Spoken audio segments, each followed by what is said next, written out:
इंसान की तरह। तो तुम्हारा पड़ोसी भी इंसान है, मतलब तुम उसकी तरह दिखते हो। क्या ये करेक्ट आंसर होगा? राइट। किसकी तरह दिखते हो? पापा या मम्मी, या मामा से थोड़ा बहुत कुछ मैच करता होगा, या फुआ से मैच करता होगा, या और भी कोई भी जो मम्मी के साइड के रिलेटिव्स और फादर के साइड के रिलेटिव्स, किन्हीं से कुछ ना कुछ थोड़ा बहुत मिलता होगा, ठीक है। लेकिन तो यही तो हुआ कि हेरिडिटी, एक फैमिली, अब यहाँ पे जब शादी होती है तो दो फैमिली साथ में आते हैं, तो मदर के पास उनका फैमिली और उनके पूर्वज का इंफॉर्मेशन है उनके जीन में, और फादर का उनके फैमिली का, और जब तुम पैदा लिए तो दोनों का मिक्स, इसीलिए थोड़ा कुछ पापा जैसा, थोड़ा कुछ मम्मी जैसा, ठीक है, थोड़ा मामा जैसा, क्योंकि मम्मी के साइड का चला गया। क्यों? क्योंकि उनका जो जीन्स है उसमें वो इंफॉर्मेशन प्रेजेंट था, ठीक है। अब मम्मी पापा दोनों गोरे और दोनों के साइड के फैमिली में दोनों ही गोरे, ठीक है। अब ऐसा नहीं कि बच्चा काला निकल जाएगा, जीन में था ही नहीं वो इंफॉर्मेशन कि स्किन कलर पिगमेंट डार्क होगा, ठीक है। और अगर ऐसा हुआ तो कुछ गड़बड़ है, ठीक है, वो गड़बड़ है। तो इसी के बारे में तब हेरिडिटी क्या होता है देखिए।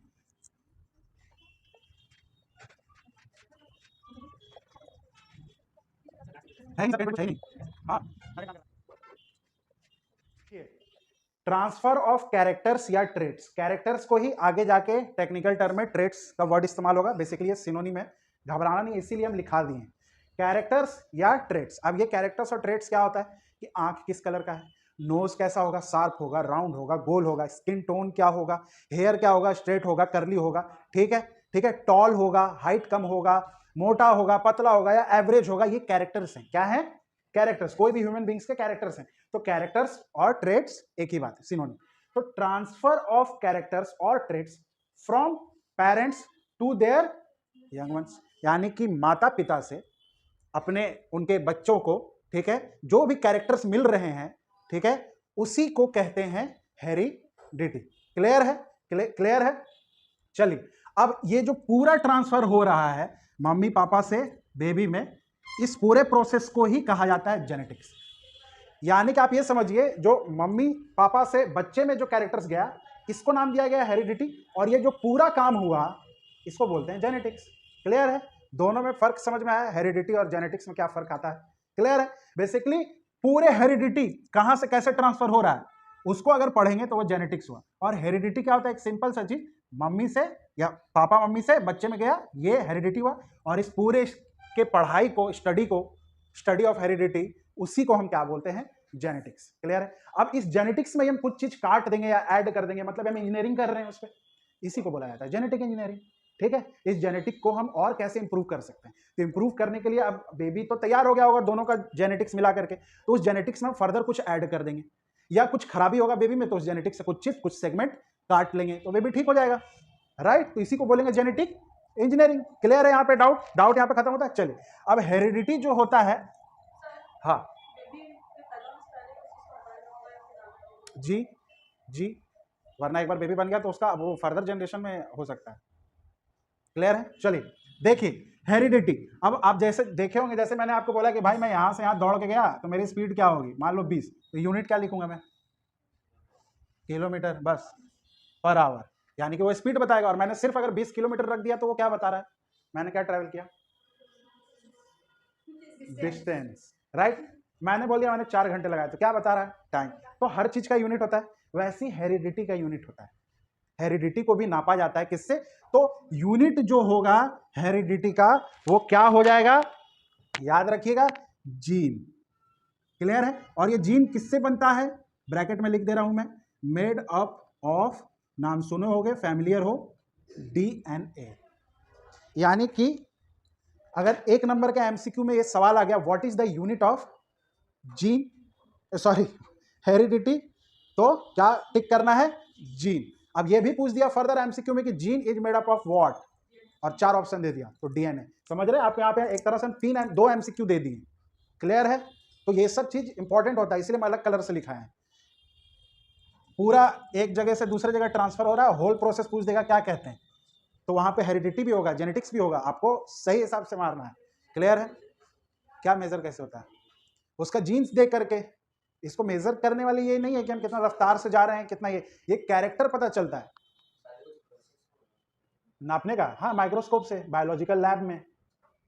ये एक मतलब कि सेल के अंदर झांक रहे हैं, सेल कितना छोटा होता है, समझ रहे हो ना? तो ये नॉर्मल नहीं है, इसके बहुत पैसे लग जाते हैं। ये जो तुम सुनते हो कि ह्यूमन बेबीज या फिर जितने भी मैमल्स हैं वो तो सेक्सुअल रिप्रोडक्शन से प्रोड्यूस होते हैं, ये बात तो सबको पता है। अब आप देख रहे हो आईवीएफ भी है कि बिना सेक्सुअल रिप्रोडक्शन करे भी बेबी हो सकते हैं, वो जो ट्यूब में जो बेबी होते हैं, हाँ हो रहे हैं ना। तो ये सब किसका कमाल है? इसी चीज का कमाल है, ये किया गया। आप एक मान लो कि कोई आदमी जो क्रिमिनल था वो सिगरेट पीता है, वो बर्ड क्राइम करने के बाद वहीं छोड़ के गया, उस बर्ड से उसका जो सलाइवा लगा होगा उस बर्ड पे, उससे उसका डीएनए निकालेंगे और डीएनए, एक हेयर से डीएनए निकल जाएगा, उसका पूरा फैमिली हिस्ट्री पता चल जाएगा। और जिस पर्सन पे उसको शक है उसका फिंगरप्रिंट या उसका एक बाल का टुकड़ा या कुछ भी मिल जाए, उससे मैच करके देखेंगे। अगर 100% मैच हो गया या 90+ भी मैच हो गया, यानी कि ही इज द क्रिमिनल, ये प्रूफ है। तो यहां तक तो ये बहुत महंगे होते हैं, ये हर लोग अभी अफोर्ड नहीं कर सकते, क्योंकि ये चीज आम जिंदगी में आ गया। तो समझ लो, मान लो तुम्हारा फैमिली में चलता आ रहा है कि सबको डायबिटीज हो रहा है, तो तुम्हारे इस डीएनए में यानी कि जीन में कहीं ना कहीं डायबिटीज का वो इंफॉर्मेशन छुपा हुआ है कि आगे जाके होगा। सुनते हो ना कि पापा भी टकले थे तो मेरा भी बाल उड़ रहा है, तो वो खराबी है। अगर उस जीन को ही काट दिया जाए, वो इंफॉर्मेशन उस जीन से हटा ही दिया जाए, तो फिर आगे आने वाला जनरेशन में इंप्रूवमेंट होगा कि नहीं? अच्छा होगा। लेकिन इसमें मेहनत कितना लग जाएगा सोच रहे हो? ये नॉर्मल कपड़ा की तरह नहीं है कि ये वाला पार्ट नहीं पसंद तो यहां से काट दिए, राइट? तो ये एक्सपेंसिव है बहुत। क्लियर है बात? डन यहां तक? चलिए, the whole process is called genetics. अच्छा, हेरिडिटी का यूनिट जीन। अब जीन का भी एक यूनिट होता है, यानी कि अब जैसे एक सवाल बनता है ना क्लास 9 में कि what is the smallest and functional unit of life? Cell. ठीक है, तो वैसे ही मतलब कि लाइफ को चलाने वाला वो सबसे छोटा चीज कौन है जो हमेशा फंक्शन कर रहा है, जिसकी वजह से जिंदगी चल रहा है? अगर वो बंद कर दिया फंक्शन तो लाइफ भी नहीं चलेगा। तो smallest functional unit of life क्या हो जाता था? सेल। वैसे ही जीन में ऐसा क्या उसके अंदर काम कर रहा है जिसकी वजह से जीन है, वो जीन कहला रहा है और हेरिडिटी भी हो रहा है। क्लियर है? तो वो कौन सा स्मॉलेस्ट फंक्शनल यूनिट है? तो जीन का भी जो फंक्शनल यूनिट हो जाएगा वो कौन हो जाएगा? Functional unit of gene is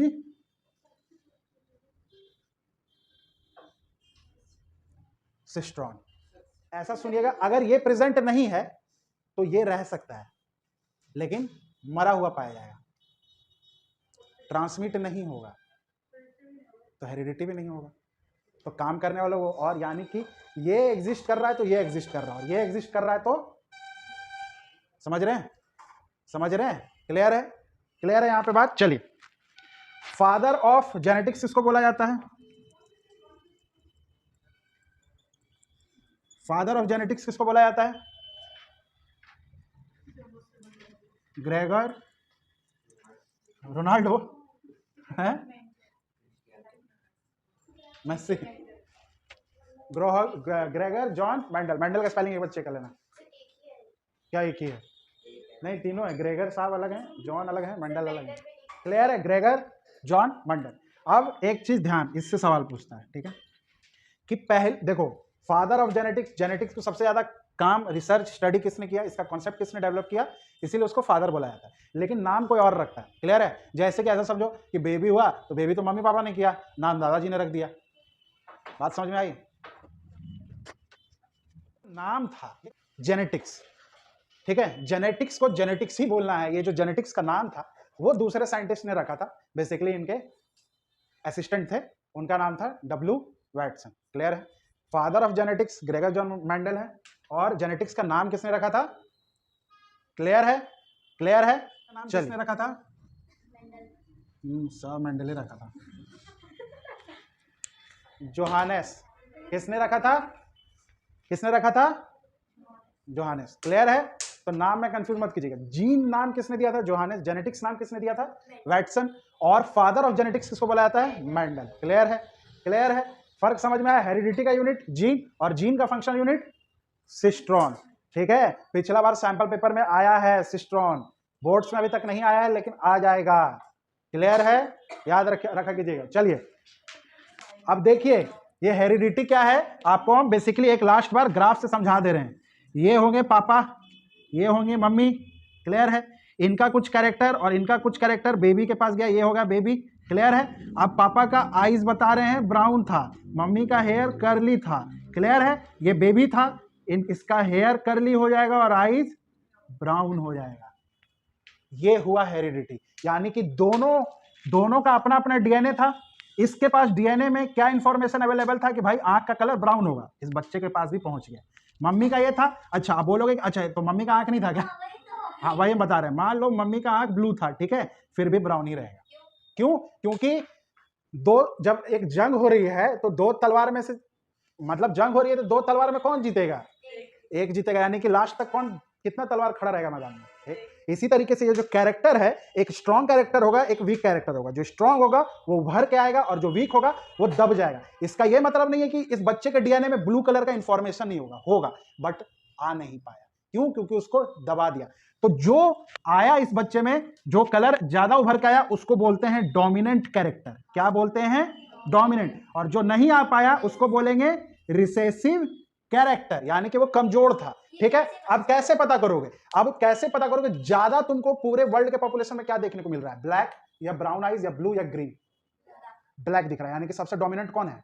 उसके बाद ब्लू आ गया, उसके बाद ब्राउन, उसके बाद ग्रीन। ब्लू कह नहीं सकते, हम तो नहीं देखे अभी तक, हम तो आंख। और क्या, एक बार डोमिनेंट आ गया ना तो फिर ब्लू रहेगा, लेकिन कभी आ नहीं पाएगा, क्योंकि एक बार आ गया। अब ये बच्चे का जिससे भी शादी होगा तो मान लो ये ब्राउन है, तो ब्राउन सिर्फ एक से हार पाएगा। किससे? ब्लैक से। ब्लैक से हार पाएगा। और तो कुछ भी आ जाए, ब्लू हो जाए, ग्रीन हो जाए, इसकी वाइफ का, जीतेगा कौन? ब्राउन रंग मुंडे। क्लियर है? क्लियर है बात? तो फिर नहीं आ पाएगा। अब तो ब्लू किसका होता है? ब्लू किसका होता है? यानी कि अगर मम्मी और पापा दोनों का ब्लू था तो सेम, या फिर ब्लू और ग्रीन का कॉम्बिनेशन, तो ब्लू अगर जीत रहा है तो ब्लू आया।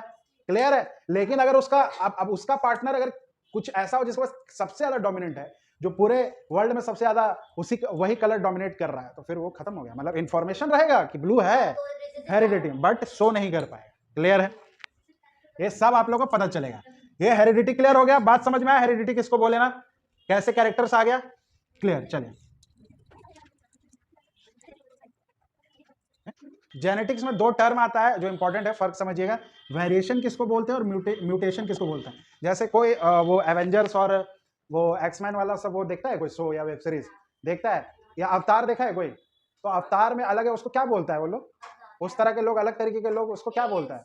एलियंस नहीं बोलता। एक्समैन देखा है कोई? आदि मानव बोलते हैं। म्यूटेंट्स बोलते हैं। याद आ रहा है किसी को? म्यूटेंट्स बोलते हैं। हाँ, मतलब जो कलरफुल रहता है, अजीब अजीब, जैसे कि मान लीजिए कैप्टन अमेरिका, ये तो जानते हो ना, आयरन मैन, कैप्टन अमेरिका कुछ। हाँ, तो अब आयरन मैन के पास तो कुछ, आयरन मैन तो चलो वो तो टीन का डब्बा है, वो तो टेक्नोलॉजी वाला। अरे दूसरा कोई जिसके शरीर में चेंजेस हुआ है, स्पाइडरमैन हो गया या हल्क हो गया, ठीक है, इसमें बॉडी तो इंसान का है लेकिन उसके पास एक्स्ट्रा कुछ चेंजेस आ गया जिसकी वजह से उसके पास पावर है। क्लियर है? उस तरह की चीजों को म्यूटेशन बोलते हैं। अब क्या है इन दोनों का मतलब वो समझो। जब भी हेरिडिटी ट्रांसफर हो रहा था, and there is a change. अरे यार, देखिए, आपको पता है कि हेरिडिटी तो ट्रांसफर होना ही है, माता से बच्चे में, फिर बच्चे से उसके बच्चे में, तो वैसे ही चलता जाएगा साइकिल।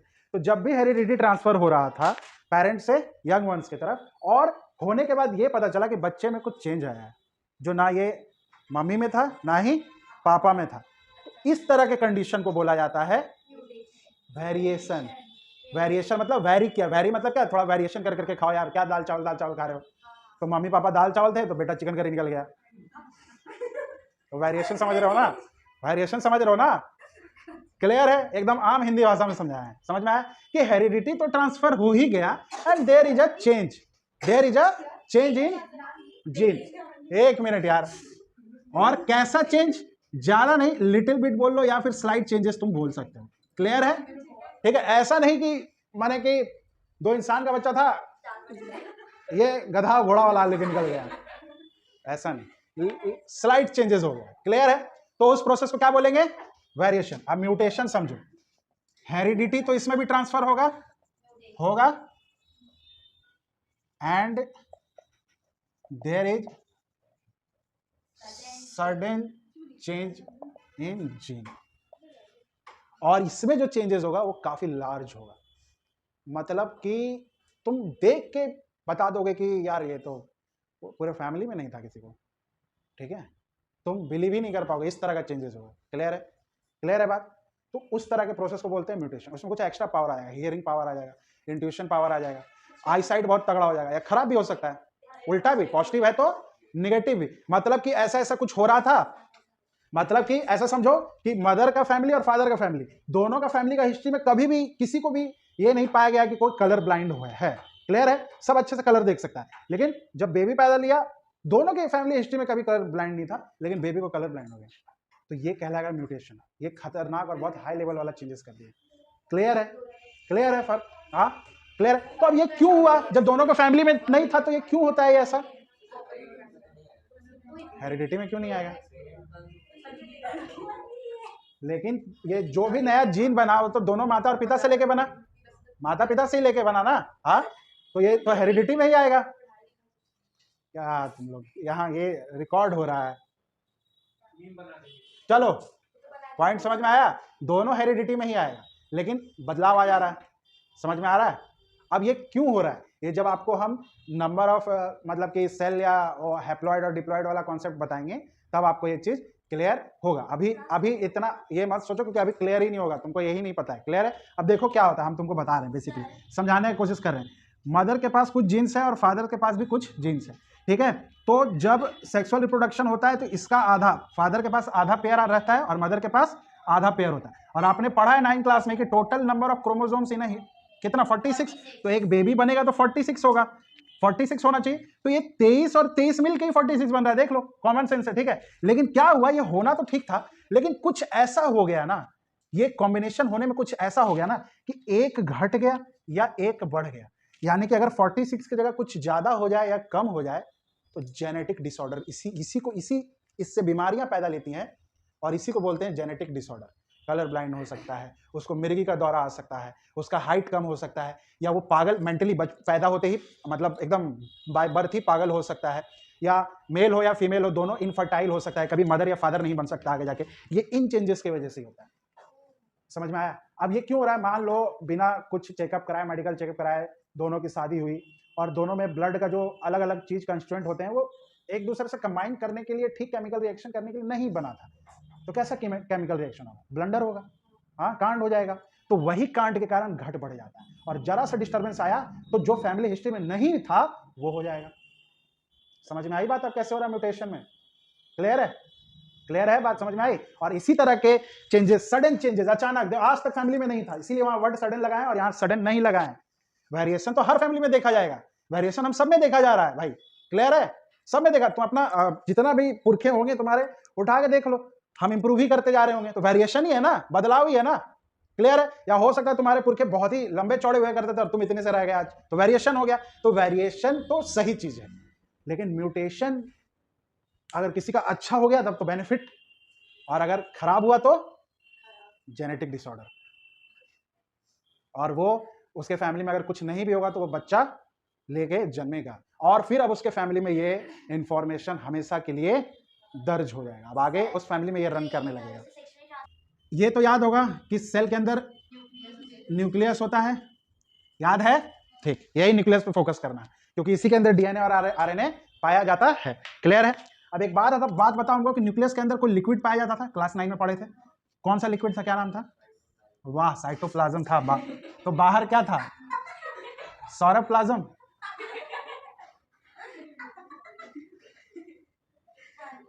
न्यूक्लियस के अंदर जो फ्लूइड पाया जाएगा वो क्या होगा? न्यूक्लियोप्लाज्म। और न्यूक्लियस के बाहर जो फ्लूइड पाया जा रहा था उसको साइटोप्लाज्म बोल रहे थे। तो बेसिकली ये प्लाज्म, बेसिकली एक प्लाज्म नाम लगा हुआ वाला जो वर्ड है ये फ्लूइड ही होता है। आपको समझ गया? न्यूक्लियस के अंदर जो भी पानी भरा हुआ है वो न्यूक्लियोप्लाज्म कहलाता है। बात खत्म यहीं पे, ठीक है। इस न्यूक्लियोप्लाज्म के अंदर दो चीज रहता है। क्या चीज रहता है? दो चीज। एक होता है क्रोमाटिन, ये इंपॉर्टेंट है, याद रखिएगा, क्रोमाटिन। और दूसरा जो होता है आपका आरएनए प्लस प्रोटीन। सॉरी, एक स्टेप हम आगे बढ़ गए।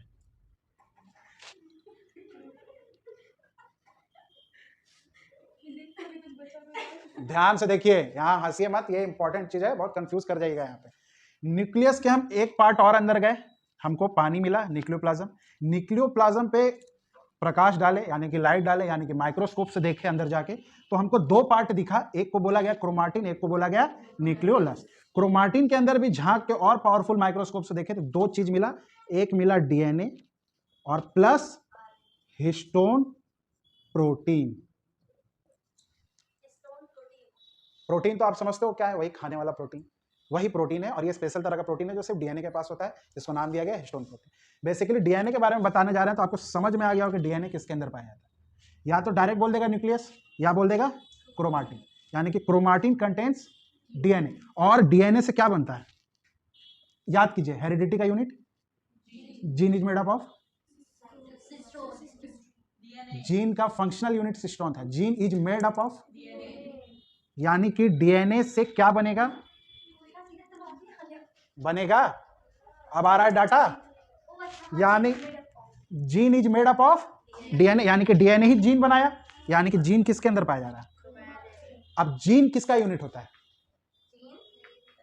हेरिडिटी यूनिट, यानी कि हेरिडिटी किससे पता लगेगा, अब समझ में आया। इसलिए ये चार्ट बताए थे, क्योंकि कंफ्यूज, ये चैप्टर ही वैसा है जहां ध्यान दिए इधर उधर बात करने में कब स्किप होगा दिमाग खराब कर देगा। अभी तो ये फिर भी इज्जतदार वाला नाम है, अभी अलेले आएगा,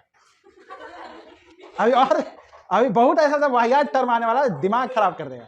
इसीलिए कह रहे हैं एकदम ध्यान से, एकदम बेसिक। और देखो ये जो है क्लास 9 का है, ये कोई नहीं पढ़ाएगा, सबको आगे पढ़ा के बस हम डीएनए का डेफिनेशन निकाल देते हैं और आगे बढ़ जाते हैं भैया। लेकिन हम समझा रहे हैं ताकि कॉन्सेप्ट समझो, ठीक है, फर्क करना आना चाहिए। डेफिनेशन हम क्या सर नहीं पढ़ाते हैं बायो, सर भी डेफिनेशन गूगल से निकाल के लिखा देंगे, वो कहीं भी रट लोगे तुम लोग, लेकिन कॉन्सेप्ट समझना जरूरी है, ये नहीं जल्दी मिलता है। तो भैया न्यूक्लियस के अंदर पानी में गए, न्यूक्लियोप्लाज्म के अंदर दो चीज, एक क्रोमाटिन, क्रोमाटिन के अंदर हमको मिला डीएनए, और डीएनए ही बनाता है जीन, यानी कि gene is the heredity unit, यानी कि हमारा हेरिडिटी हमको किससे पता चलेगा, डीएनए से पता चलेगा, और डीएनए जीन बनाता है, यानी कि यही। तो अगर आपको इन दोनों का नाम ना दे करके हेरिडिटी में डायरेक्ट ऑप्शन में ये रहा और ये दोनों नहीं रहा, तो क्या टिक करना पड़ेगा, क्रोमाटिन। तो कंफ्यूज मत करना ये कहां से आ गया नया नाम, क्योंकि ये तीनों एक ही पार्ट है भैया, इसके अंदर वो उसके अंदर वो, क्लियर है। तो आप एक एड्रेस पे पहुंच गए तो दूसरा पे पहुंच ही सकते हो ना, ये तो सबसे एकदम एग्जैक्ट लोकेशन है, ठीक है। जैसे कि झारखंड, ये हुआ झारखंड, ये हुआ धनबाद, और ये हुआ near Balaji petrol pump, right, समझ रहे हो ना, लेकिन पता तो चल जा रहा है, क्लियर है, बात समझ में आ गया यहाँ पे। चलिए अब ये न्यूक्लियोलस क्या करता है अपने साथ carry, RNA plus normal protein, clear है। इसीलिए आपको पता चला कि आरएनए और डीएनए, आप तो सिर्फ 9 क्लास में पढ़ोगे डीएनए और आरएनए किस में पाया जाएगा, तो भैया न्यूक्लियस में, क्लियर है। आपको आप पता चला कैसे, लेकिन ये एक साथ पाया जा रहा है क्या, अलग अलग चीजों में पाया जा रहा है। अब आपको ये समझाया, समझ में आया, आपको हेरिडिटी का इंफॉर्मेशन सिर्फ और सिर्फ क्रोमाटिन देगा, क्लियर है, क्लियर है बात। चलिए अब यहां से ध्यान से समझिएगा कि डीएनए क्या होता है, क्योंकि मेन डीएनए पढ़ाना था, तो इसका अस्तित्व बताना था, इसका बिगनिंग ओरिजिन बताना था, कैसे डीएनए आया। डीएनए कैसा होता है, अब सुन लीजिएगा, डीएनए एक थ्रेड लाइक स्ट्रक्चर इस तरीके से होगा। तो डीएनए क्या हो गया, thread like structure, thread like structure that carry, क्या कैरी करता होगा, इंफॉर्मेशन, एकदम करेक्ट, जीन कैरी करता है, गलत। डीएनए जो है जीन से बनता है, और जीन के अंदर क्या मिलेगा तुमको, इंफॉर्मेशन। तो बेसिकली डीएनए ही ना हुआ इंफॉर्मेशन का साइट, और बेसिकली हम बोले ये दोनों का भी नाम नहीं लिए तो क्रोमाटिन हुआ इंफॉर्मेशन का साइट। आपको उसके पूर्वजों का या उसके पीढ़ी का हिस्ट्री निकालना है तो आपको क्रोमाटिन खोलना होगा उसके बॉडी का, क्लियर है, उस पर फोकस करना होगा, पता चल जाएगा। तो यहां से हमको क्या समझ में आया, DNA is a thread like structure, एक धागे के समान उलझा हुआ एक स्ट्रक्चर है, अजीबोगरीब, जो क्या कैरी करता है अपने साथ, इंफॉर्मेशन, क्लियर है, जीन मतलब ही इंफॉर्मेशन, बात समझ में आ गया डीएनए का। चलिए अब क्रोमाटिन का नाम तो पहली बार सुनो, क्रोमोसोम्स का तो बहुत बार नाम सुने हो, अब सुनो, यही क्रोमाटिन को जब कूल एंड कंडेंस्ड फॉर्म में कन्वर्ट किया जाता है, ठंडा कर दिया जाता है, तो ये क्रोमाटिन जो है किसमें कन्वर्ट हो जाता है, कन्वर्ट इनटू, बताइए,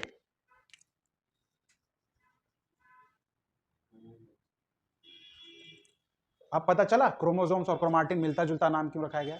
यानी कि क्रोमाटिन बेसिकली यही डीएनए का ही वाला स्ट्रक्चर है। अब क्रोमाटिन जब कन्वर्ट हो जाता है ठंडा होकर के तो उसी को बोलते हैं क्रोमोसोम्स। तो दोनों का कुछ तो शेप चेंज होगा। क्रोमाटिन का तो आपको हम बता दिया ऐसे ऐसे थ्रेड लाइक स्ट्रक्चर है। अब क्रोमोसोम्स कैसा बनेगा देख लीजिएगा, और यहां पे गांठ लग जाता है, ये हो गया क्रोमोसोम्स। क्लियर? क्रोमाटिन से क्रोमोसोम्स कैसे बना समझ में आया?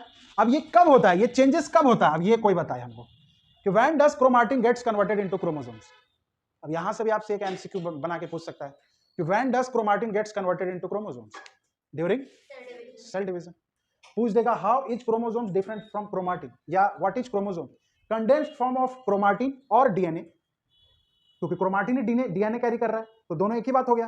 तो जो ठंडा फॉर्म है condensed form of DNA is called chromosomes. Basically एक ही बात है। क्लियर है? अब सेल डिवीजन हुआ है और वही जो है क्रोमोसोम्स बन गया। क्लियर है? अब यहां से ध्यान दीजिएगा, टोटल कितने क्रोमोसोम्स ह्यूमन बॉडी में? 46 chromosomes total in human body. Total कितने क्रोमोसोम्स? 46 क्रोमोसोम। पेयर में बात करें तो क्लियर? क्लियर?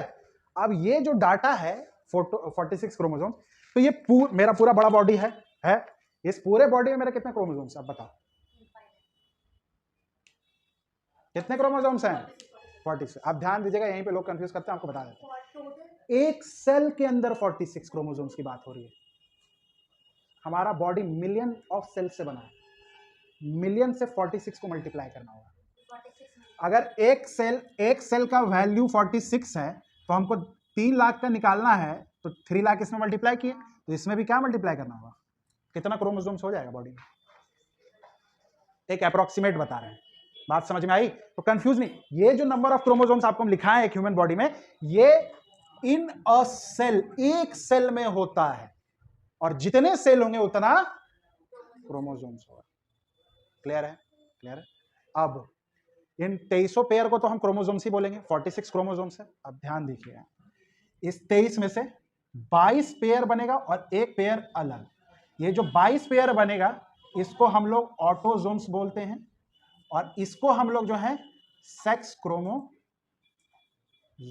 बोलते हैं। क्लियर? यानी कि 22 पेयर्स है तो 22 दूनी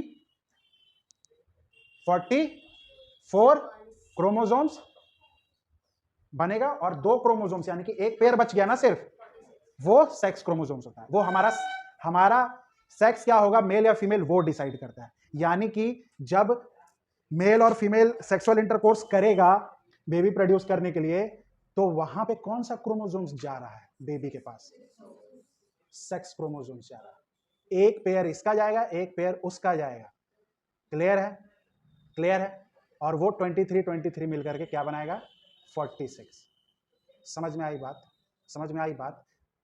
अब ध्यान रखिएगा, इसी तरह के सेल जिसमें 22 प्रेजेंट होते हैं, 22 पेयर होते हैं ऑटोसोम्स के, उन्हीं को हम लोग कहते हैं डिप्लॉयड सेल, और इस एक पेयर को कहते हैं हैप्लॉयड सेल। समझ में आया? तो पूछेगा during sexual intercourse which type of cell participate, तो डिप्लॉयड या हैप्लॉयड? हैप्लॉयड। हैप्लॉयड सेल कब पैदा लेता है? During gamete formation. यानी कि अगर मेल में स्पर्म प्रोड्यूस हो रहा है मेल के अंदर, जो कि कंटिन्यूअसली हो ही रहा होगा, तो वहां पे हैप्लॉयड सेल प्रोड्यूस होगा, वही करेगा। हैप्लॉयड सेल नहीं तो मेल गैमेट नहीं। और फीमेल में भी एग सेल होता है, तो फीमेल में भी कौन सा सेल वो एग सेल प्रोड्यूस करेगा? हैप्लॉयड ही सेल करेगा। यानी कि जब भी हम गैमेट की बात करें, गैमेट स्पर्म भी होता है और ओवम भी होता है, मेल में और फीमेल दोनों में, वो हैप्लॉयड सेल का जिम्मेदारी है सेक्स क्रोमोसोम्स का। और डिप्लॉयड सेल पूरे बॉडी में सिर्फ एक जगह जहां पे आपका सेक्स ऑर्गन है वहीं पे हैप्लॉयड सेल पाया जाता है, बाद बाकी सब जगह फुल पेयर में। समझ में आया? तो इसीलिए ये हाफ ऑफ जाता है मदर के पास से और फादर के पास से, और मिक्स करके एक बेबी बनाना है ना भाई। आधा बेबी तो नहीं बनाना है कि इधर से नहीं दिखे बेबी, फुल बनाना है ना। तो वो 23 और 23 मिलकर कितना पेयर बना, तो वो किस सेल में कन्वर्ट हो गया? डिप्लॉयड सेल में। बात समझ में आया? यानी कि 2 हैप्लॉयड मिलता है तो एक क्या बनाता है? डिप्लॉयड सेल बनाता है। फादर की तरफ से हैप्लॉयड सेल आया, मदर की तरफ से हैप्लॉयड सेल आया, 2 हैप्लॉयड मिला, बेबी बन गया 46 पेयर का, यानी कि डिप्लॉयड हो गया।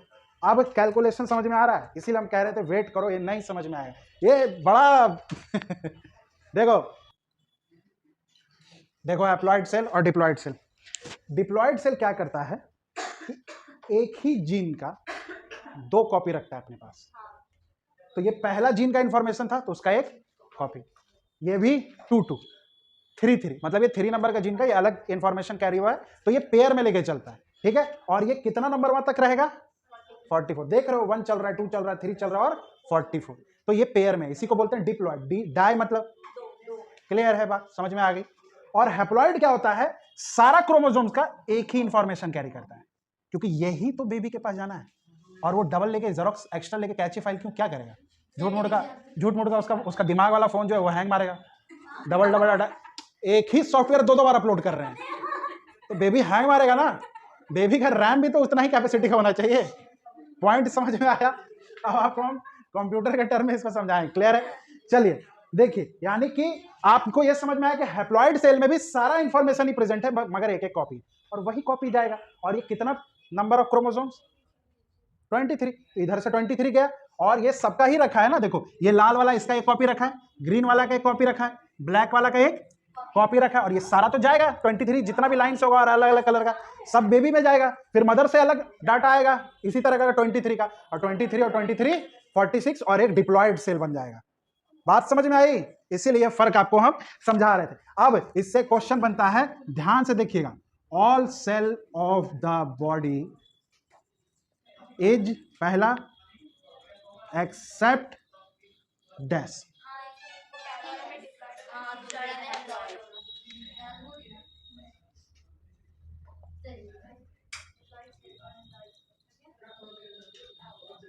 यानी कि, और ये कहां पे आपका पाया जाएगा जी? Sex organ.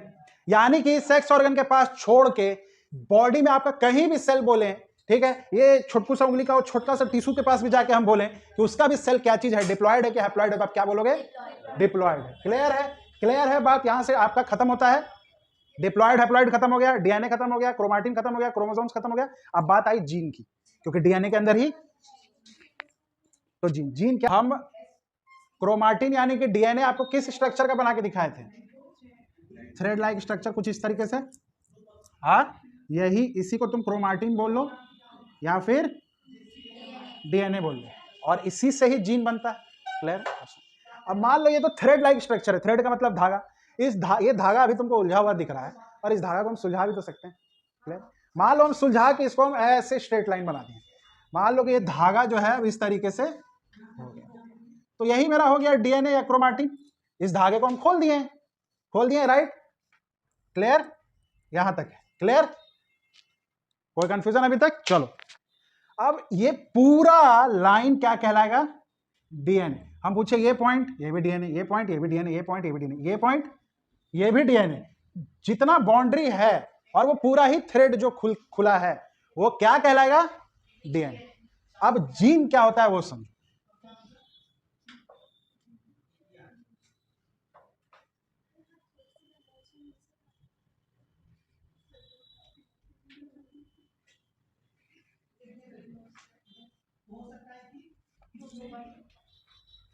ये पूरा डीएनए था, डीएनए के अंदर अलग अलग जगह पे कुछ कुछ इंफॉर्मेशन था। यहां इस सेगमेंट से, ये छोटा सा सेगमेंट से हमको पता चल रहा है कि नोज का कलर, नोज कलर लिख दिए, सेफ, नोज का सेफ क्या होगा, हेयर का कलर क्या होगा, अच्छा वहां भी, अच्छा नोज ही लिख दिए ना, तो ये यहां पे आई होना चाहिए था, खैर छोड़ो, आई का कलर।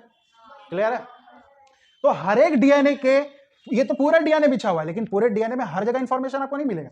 जैसे यहां से गए कुछ नहीं मिला, यहां गए इस इतना ही दूर में पता चला हमको कि नोज का कलर सेफ क्या है, हेयर का कलर क्या है, फिर थोड़ा दूर और चले तो हमको एक नया इंफॉर्मेशन, फिर एसेक्ट्रा एसेक्ट्रा जो भी कैरेक्टर्स होगा दोनों का डीएनए में, मदर और फादर में। क्लियर है? तो ये जो पार्ट है जहां से हमको मेन इंफॉर्मेशन मिल रहा है, उसी सबको हम क्या बोलेंगे? डीएनए। डीएनए बोल तो रहे, तो पूरा ये जीन किसके अंदर मिल रहा है? तो डीएनए ही बोलेंगे ना जी। डीएनए क्या बनाता है? Gene is made up of, तो जहां जीन मिला वो जीन, जो नहीं मिला उसको क्या बोलेंगे? ये झारखंड, ये धनबाद, यहां तक क्या कहलाया? यहां से बाहर निकल गया तो क्या कहलाया?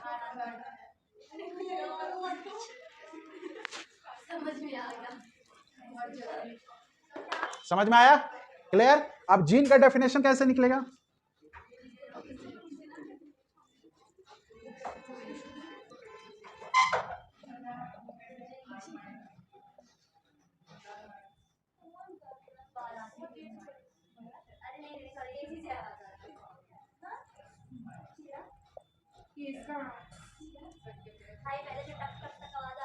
देखो इधर, अल्लाह ने जीन का डेफिनेशन देखो, it is a segment of DNA, यानी कि एक टुकड़ा है, सेगमेंट है तो it is a segment of DNA which carries important genetic informations is called gene. बात समझ में आ गई? अब variation is important for a species. Variation क्यों इंपॉर्टेंट है?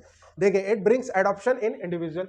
मान लीजिए इसका जो पहले का जनरेशन होगा, मान लीजिए मेरे से पहले का जो जनरेशन होगा वो कुछ चीज को अडॉप्ट नहीं कर पाया होगा, लेकिन मेरे में कुछ चेंजेस आया जिसके वजह से चेंज हुआ, तब हम जो है वो चीज जो वो लोग नहीं झेल पा रहा था हम झेल पा रहे हैं। क्लियर है? जैसे कि जो हमारे से मान लो मेरे जो फोर फादर होंगे वो काफी ज्यादा हाइट वाइट और स्ट्रांग वगैरह होंगे, ठीक है, और वो जरा सा भी मिलावटी वगैरह खाते होंगे या फास्ट फूड खाते होंगे तो उनका पेट खराब हो जाता होगा क्योंकि अडॉप्ट नहीं कर पाए होंगे। अब हम उनके जितना ताकत तो नहीं आ पाए, लेकिन मेरा डाइजेस्टिव सिस्टम स्ट्रांग हो गया, जंक फूड से लेके हम कुछ भी पचा जा रहे हैं और बीमार भी नहीं पड़ रहे हैं, कुछ खतरनाक वाला टाइप्स, ठीक है, और हम सर्वाइव कर गए। यही हुआ ना वेरिएशन। हाँ, एक तरफ मेरा डिसएडवांटेज हुआ तो एक तरफ एडवांटेज हुआ, लेकिन हम सर्वाइव तो कर लिए, क्योंकि आज के जमाना में बॉडी बिल्डर कोई नहीं खोज रहा। आज के जमाने में सब आपको पैसा कमाने के लिए गंदगी आपको फेंक के देगा, मिलावट। आप क्या चीज में, आप मान लो जंक फूड नहीं खा रहे हो, हल्दी खा रहे हो ना घर पे यार, आप देखे हो कि वो डस्ट की जगह वुड और उसका वो दे देता है, तो कहाँ नहीं मिलावट है, राइट? तो इम्पैक्ट तो पड़ेगा कहीं ना कहीं। सब्जी ला रहे हो, फ्रूट्स ला रहे हो, फ्रूट्स को पेस्टिसाइड में डुबा के दिया जा रहा है। बताओ, पेस्टिसाइड धुलता है क्या पानी से धो लेने में भी? तो वो सब जा रहा है, क्या क्या बीमारी नहीं कर सकता है, फिर भी संभालने हुए बॉडी। तो ये अडॉप्शन मिला ना हम लोग को आज के जनरेशन में। अब उसमें भी बहुत लोग बोलता है कि हम लोग पुराने जमाने जितने लोगों जितना मजबूत नहीं, तो कैसे मजबूत होंगे? माल खिलाओगे खराब खराब तो कहाँ से मजबूत होंगे? क्लियर है? लेकिन उन लोग को अभी रख देंगे और अभी का आदमी लोग जितना सिगरेट पीता है मर जाएगा, उतना तो वो लोग देखता था मसाल वसाल जलते हुए जितना अभी का आदमी लोग फूक देता है। क्लियर है बात? नहीं सर्वाइव कर पाएगा, अभी तुरंत खांसने लग जाएगा, तुरंत उसको यहाँ खास करके कोल माइंस के एरिया तरफ घुमा दे तो छोड़ ही दो, ठीक है? एडाप्टेशन मतलब अपनाना और एडाप्शन मतलब खुद ब खुद, ठीक है, खुद ब खुद। तो ये तो खुद ब खुद हुआ, तो हम एडाप्टेशन नहीं कर सकते। जैसे कि आप एडाप्टेशन में ना आप चुन सकते हैं, जैसे मेरे में कुछ अच्छी क्वालिटीज है तो आप सर ये दे दो, ये दे दो, मतलब मैं सब्जी बेच रहा हूँ तो सर थोड़ा गोभी दे दो, थोड़ा गाजर दे दो, मैं बोलूँगा मैडम मेरे पास पटल भी है, नहीं वो नहीं चाहिए। तो ये आपने एडाप्टेशन मतलब आपने लिया अपनी इच्छा से, लेकिन ये चीज तो नेचुरल है। बुराइयां भी आएंगी और अच्छाइयां भी आएंगी, ठीक है? It helps in the survival of species. भाई उसमें वेरिएशन आया तभी तो सर्वाइवल हुआ है, उसके लिए इंपॉर्टेंट है।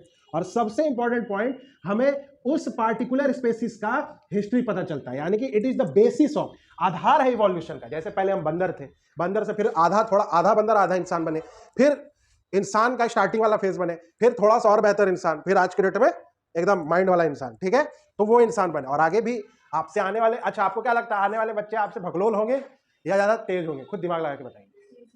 तेज होंगे, क्योंकि आप अपने पिता से तेज हैं कि नहीं है, माता पिता से तेज हैं कि नहीं है? आपके दादाजी क्या इतने तेज थे? क्योंकि ये इसका इंक्रीज ही होगा, वेरिएशन होते ही जाएगा।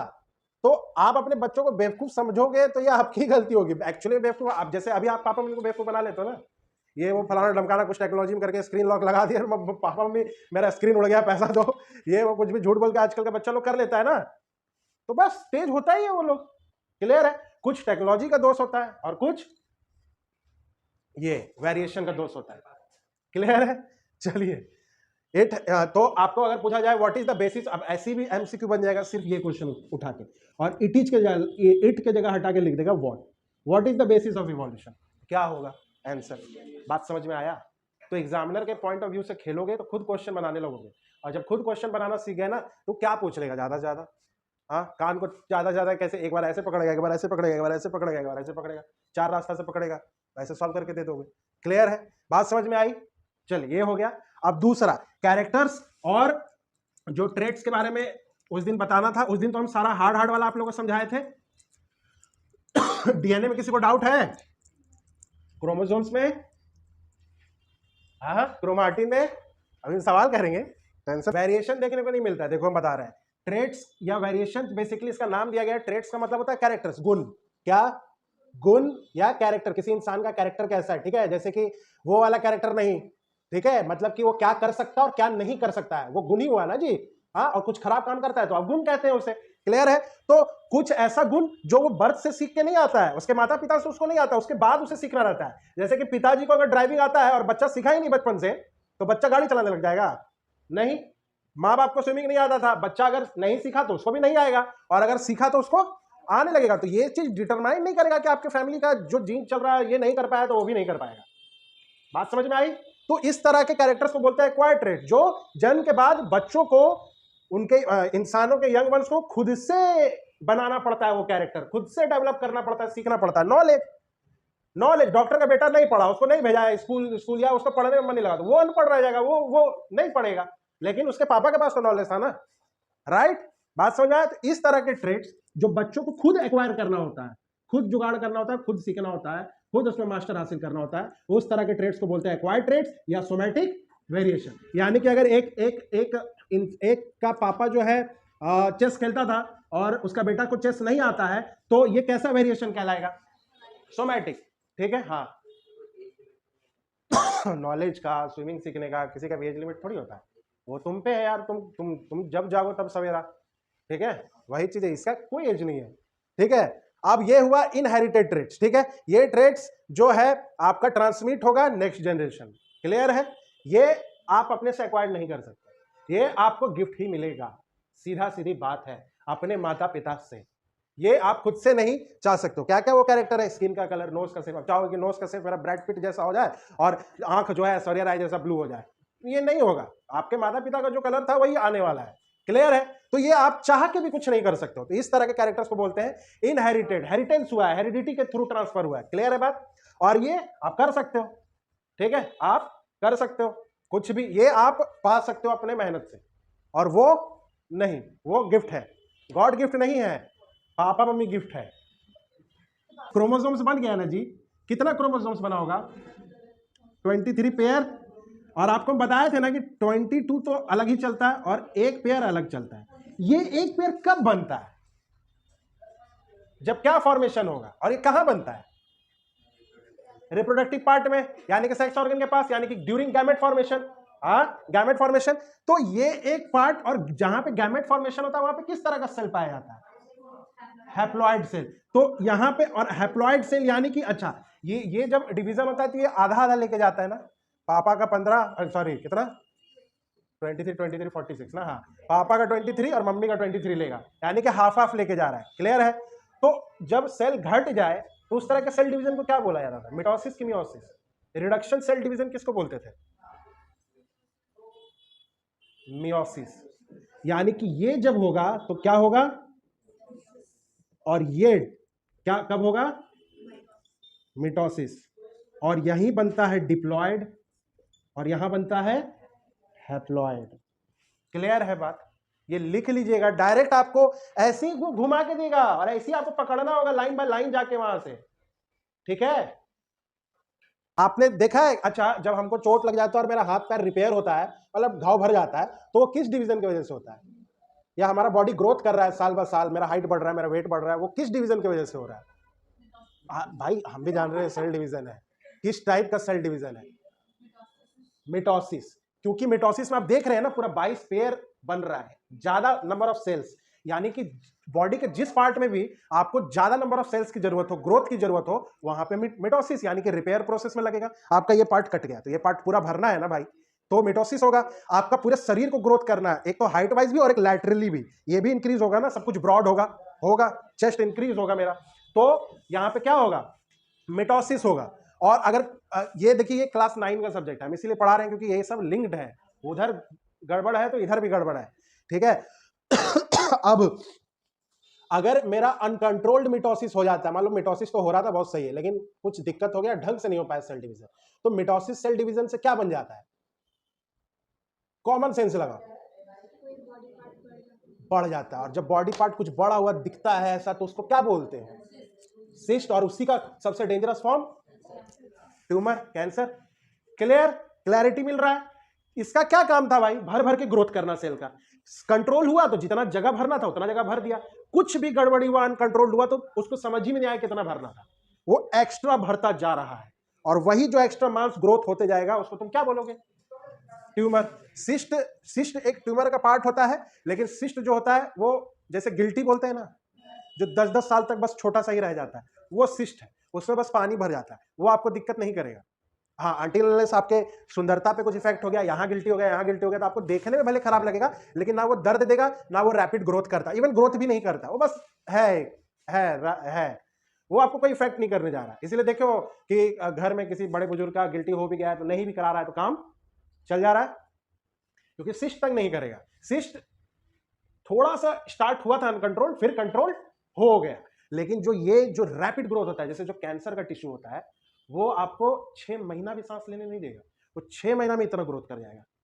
और अब सिस्ट है 10 साल तक यही है, तो इसका क्या मतलब? आप सेफ हो। डीएनए और जीन का इसलिए जिक्र किया क्योंकि अब आगे बढ़ना है, और एक इसका और एक पार्ट होता है अलेले। हंसना मत, अलेले पुराने में पढ़ने के लिए क्लियर है। एलएलए बेसिकली क्या है, बहुत लोगों को कंफ्यूजन हो रहा है। देखिए डीएनए के अंदर क्या पाया गया जी, अब जीन के अंदर का पार्ट को ही एलएलए कह रहे हैं बेसिकली हम लोग, ठीक है। लेकिन ये एलएलए और ये जीन ना कभी कभी एक कैरेक्टर पे दोनों बराबर कंट्रोल करता है, यानी कि आई कलर कैसा होगा तो ये भी डिसाइड करेगा और ये भी डिसाइड करेगा, यानी कि दोनों का बराबर का हाथ है, जैसे मम्मी पापा का आप पे। क्लियर? क्लियर? तो कंफ्यूज नहीं होना है। देखिए यहां पे अलेले ही लगता, देखिए अलेले का डेफिनेशन क्या बन रहा है, अलेले फॉर्म ऑफ जीन, ये क्या है अलेले? एक फॉर्म ऑफ जीन है, यहां तक definition clear. That occupy a specific location और पार्टिकुलर क्रोमोसोम। डीएनए से ही क्रोमोसोम्स बना था जी, ये डीएनए था और ये वाला पार्ट जो बीच में आ गया था ये क्रोमोसोम्स था। क्रोमोसोम्स को ऐसे ऐसे हम खोल दिए तो इसी को डीएनए लिखे थे, और अंदर में ये जो बॉक्स बंधा था वही जीन था, और इसी में से कुछ जीन अलेले कहलाएगा, क्योंकि जीन का ही तो फॉर्म है अलेले। पार्ट बाय पार्ट तोड़ के पढ़िए, अलेले फॉर्म ऑफ जीन, यानी कि है तो जीन ही। अब जीन क्या कैरी करता था? इंफॉर्मेशन, एक पार्टिकुलर ट्रेट या कैरेक्टर का, आंख का कलर क्या होगा तो वही, और वो एक किसी जगह पे होगा, कहां पे? क्रोमोसोम्स पे, या डीएनए बोल देता या क्रोमैटिन बोल देता, सब तो एक ही चीज है, बस फॉर्म बदल गया। क्लियर? तो ये पार्ट भी समझ में आ गया। कंट्रोल द सेम कैरेक्टर और ट्रेट जो जीन कंट्रोल करता है। क्लियर हो गया? क्लियर हो गया? यानी कि कुछ ऐसा कैरेक्टर जो जीन कंट्रोल कर रहा था, अलेले भी एक फॉर्म का जीन है, वो भी उसी कैरेक्टर को कंट्रोल करेगा, यानी कि एक चीज पे दो लोग हक जता रहा। पार्ट समझ में आया? तो बस एलेले को नाम अलग रख दिया गया, एलेले जो है उसका छोटा टुकड़ा है।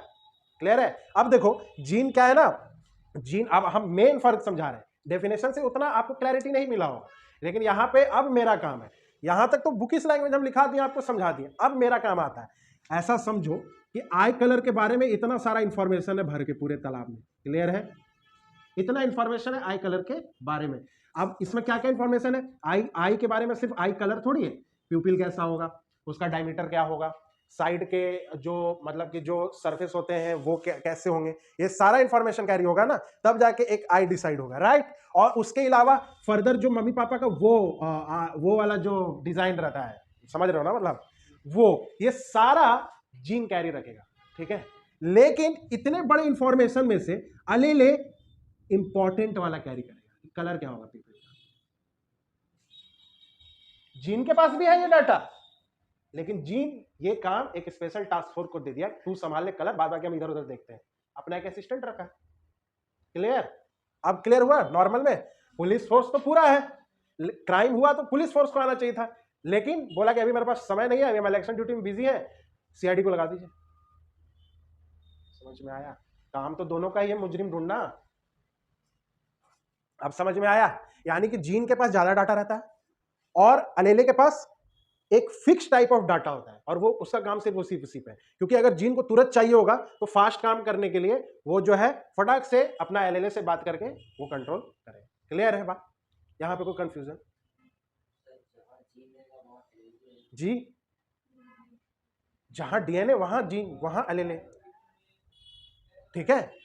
अगर किस ऊपर वाले का देखो ना क्या बनाया गया, एरो क्यों बनाया है? डीएनए के अंदर क्या पाया जाएगा, जीन के अंदर क्या पाया जाएगा? अगर पहले वाले का अस्तित्व ही उड़ा दो तो दोनों का क्या ही बचेगा? उसके अंदर ना पाया जा रहा है जी, तो वही उड़ा दिए तो मतलब घर ही उड़ा दिए तो तुम ही नहीं हुआ, राइट। अब समझ में आया? इसीलिए ये वाला जो हम सीढ़ी बनाए थे, डीएनए के अंदर क्या पाया जाएगा, जीन के अंदर, और एलीले इसी का एक फॉर्म होता है, बस अलग से उसको एक नाम दे दिए हैं क्योंकि एक स्पेशल टास्क करता है। क्लियर है? मेरे लैपटॉप में तो बहुत सारा प्रोग्राम है, लेकिन सिर्फ पेंटिंग करने के लिए तो एक ही ऐप इस्तेमाल करेंगे ना, MS paint, that LLA, and सारा ऐप मेरा जीन कहलाएगा। बहुत सारा ऐप है, गेम का, मिंत्रा फिंत्रा फलाना ढमकाना, सब जीन, लेकिन एक स्पेशल काम करने के लिए कौन सा, तो उसको क्या बोलेंगे?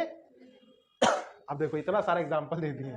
एक बड़ा पौधा को छोटे पौधा से हम हाइब्रिडाइजेशन कराए, ठीक है, पॉलिनेशन करवाए, और उसके बाद जो पेड़ आया, भाई पेड़ या तो छोटा होगा या तो बड़ा होगा, आप डायरेक्टली देख के बता सकते हो कि सर छोटा पेड़ है या बड़ा पेड़। तो उस तरह के कैरेक्टर को हम क्या बोले? फेनोटाइप। और कुछ ऐसे कैरेक्टर जो गवर्न करेंगे कौन? जीन, जैसे कि उसका सीड का कलर क्या आया, सेफ क्या आया, ठीक है, फ्लावर का कलर क्या आया, वो कहलाएगा उसका जीनोटाइप। क्लियर है? एलएलएस तो पढ़ लिए हैं। अब एलएलएस में भी दो तरह के होते हैं। अगर सेम काइंड ऑफ एलएलएस आ रहा, देखिए अब मदर के पास भी एलएलएस होगा और फादर के पास भी कुछ इंफॉर्मेशन होगा ना जी, तो अगर दोनों का सेम, जैसे कि चलिए हम प्लांट का एग्जांपल ले लेते हैं तो आप लोग और क्लियर होगा। अगर हम बोले ये टॉल प्लांट था और ये शॉर्ट प्लांट था, तो इसके पास एलएलएस क्या आ रहा है? टॉल, और इसके पास टी। क्लियर है? तो ये क्या बना, यानी कि जो नया प्लांट बना पॉलिनेशन के बाद क्या बना? Hybrid toll. टॉल तो होगा बट इसके पास दोनों इंफॉर्मेशन। तो ये LLA1 था ना, ये तो एक ही बता रहा है कि भैया टॉल है, और ये LLA2 था ना, ये बताता है छोटा है। तो इसके पास क्या है? दोनों आ गया ना, A1 और A2, LLA1 और LLA2 आ गया। तो इस तरह के केस को बोला जाता है हेटेरोजाइगस।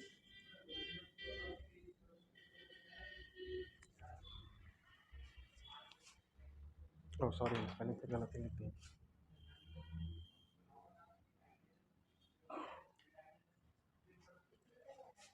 क्लियर है?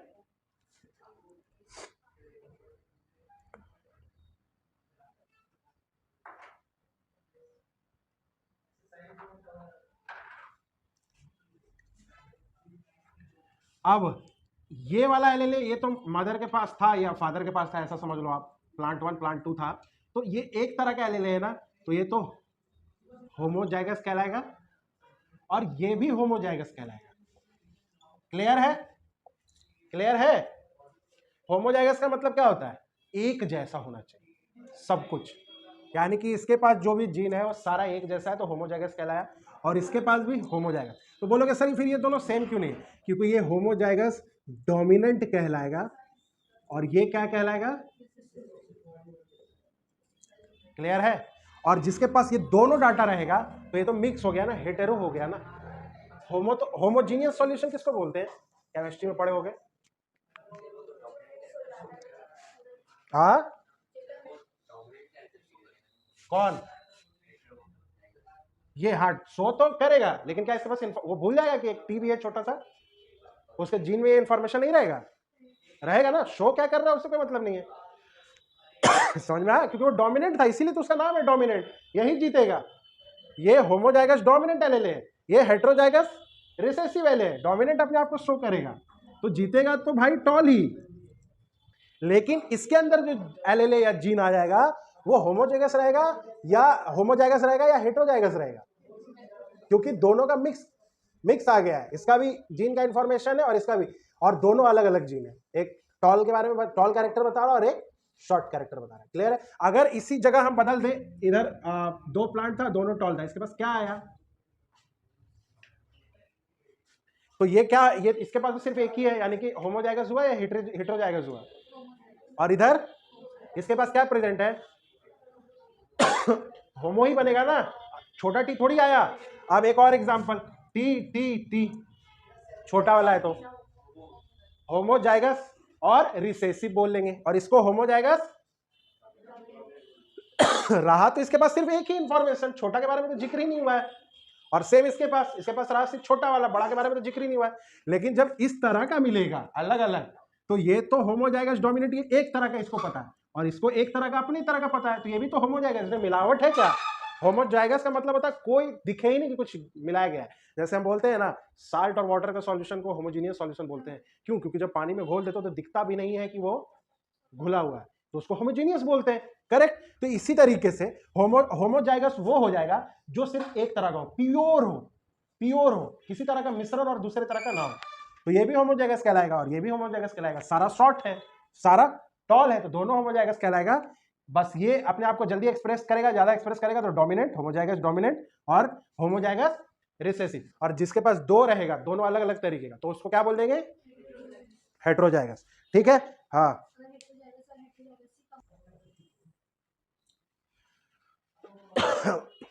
जो पी प्लांट का ग्रेगर जॉन मेंडल ने एक्सपेरिमेंट कराया था, टोटल कितना कैरेक्टर ले सकते हैं उसमें हम?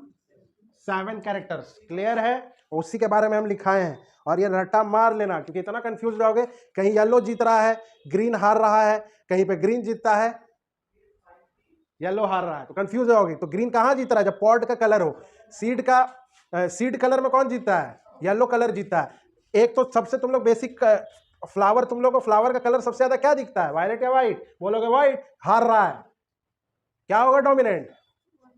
देखिए अलग अलग ट्रेड्स लिए, जो दोनों कैपिटल में वो टॉल है, डॉर्फ या शॉर्ट बोलो, और वो हाइब्रिड। ठीक है। अब इसी से आपको जेनोटाइपिक रेशियो या जेनोटाइप आपको पता निकालने के लिए चलेगा। इसलिए पहले हम एक बेसिक दे दे रहे हैं कि जैसे ये जो एलएलए है, इसमें दोनों ट्रेड्स आपको क्या दिख रहे हैं? दोनों जीन्स इसके पास क्या है, या दोनों एलएलए या एलील क्या है? टॉल है। तो ये कैसा एलील होगा? होमोजाइगस, हेटेरोजाइगस, या होमोजाइगस में भी कौन सा? डोमिनेंट के रिसेसिव? Homozygous dominant. क्लियर है? आप जिससे पूछेंगे वो सौरभ, सौरभ ये क्या है? हाँ वो तो स्मॉल है, इसको क्या लिखेंगे जेनोटाइप में? जैसे ये लिखे वैसे ये बताइए क्या होगा? होमोजाइगस है, ये बात कंफर्म है? ठीक है। उसके बाद कैसा है? डोमिनेंट है या रिसेसिव है? तो क्या लिखाएगा ये? तो लिखेंगे कैसे? Homozygous recessive. क्लियर है? अब अंजलि, कैपिटल और स्मॉल टी क्या होगा इसका बताओ? पहले ये पता करो ये होमो है कि हेटेरो है? हेटेरो है। उसके बाद क्या होगा ये?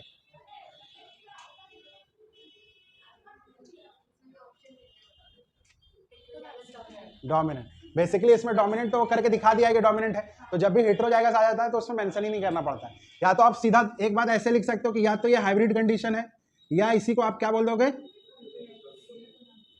क्लियर है? क्लियर है?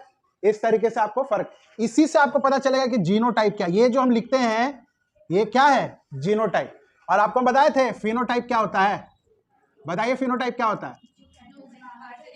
तो बाहर से देख के तो आप पता लगा लोगे। मान लो मेरे पास 4 प्लांट मिला, 3 जो था वो टॉल निकला और एक शॉर्ट निकला, तो फेनोटाइप रेशियो को देख के क्या मिला? 3:1। लेकिन जीनोटाइप हम ऊपर से देख के नहीं पता लगा सकते, वो हमको उसके जीन्स से देख के पता लगाना होगा।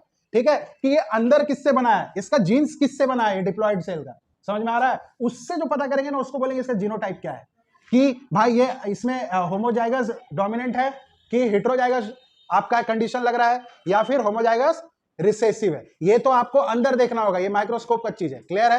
अब कॉपी में और आपके जो मेंडल साहब है उन्होंने तो लिख दिया है ऐसी जीनोटाइप रेशियो, लेकिन है क्या ये अंदर से पता चलता है। ये पूरा लैबोरेटरी में ही पता लग सकता है, ऐसे आप देख के नहीं बता सकते हो कोई भी प्लांट को क्या है। क्लियर है बात?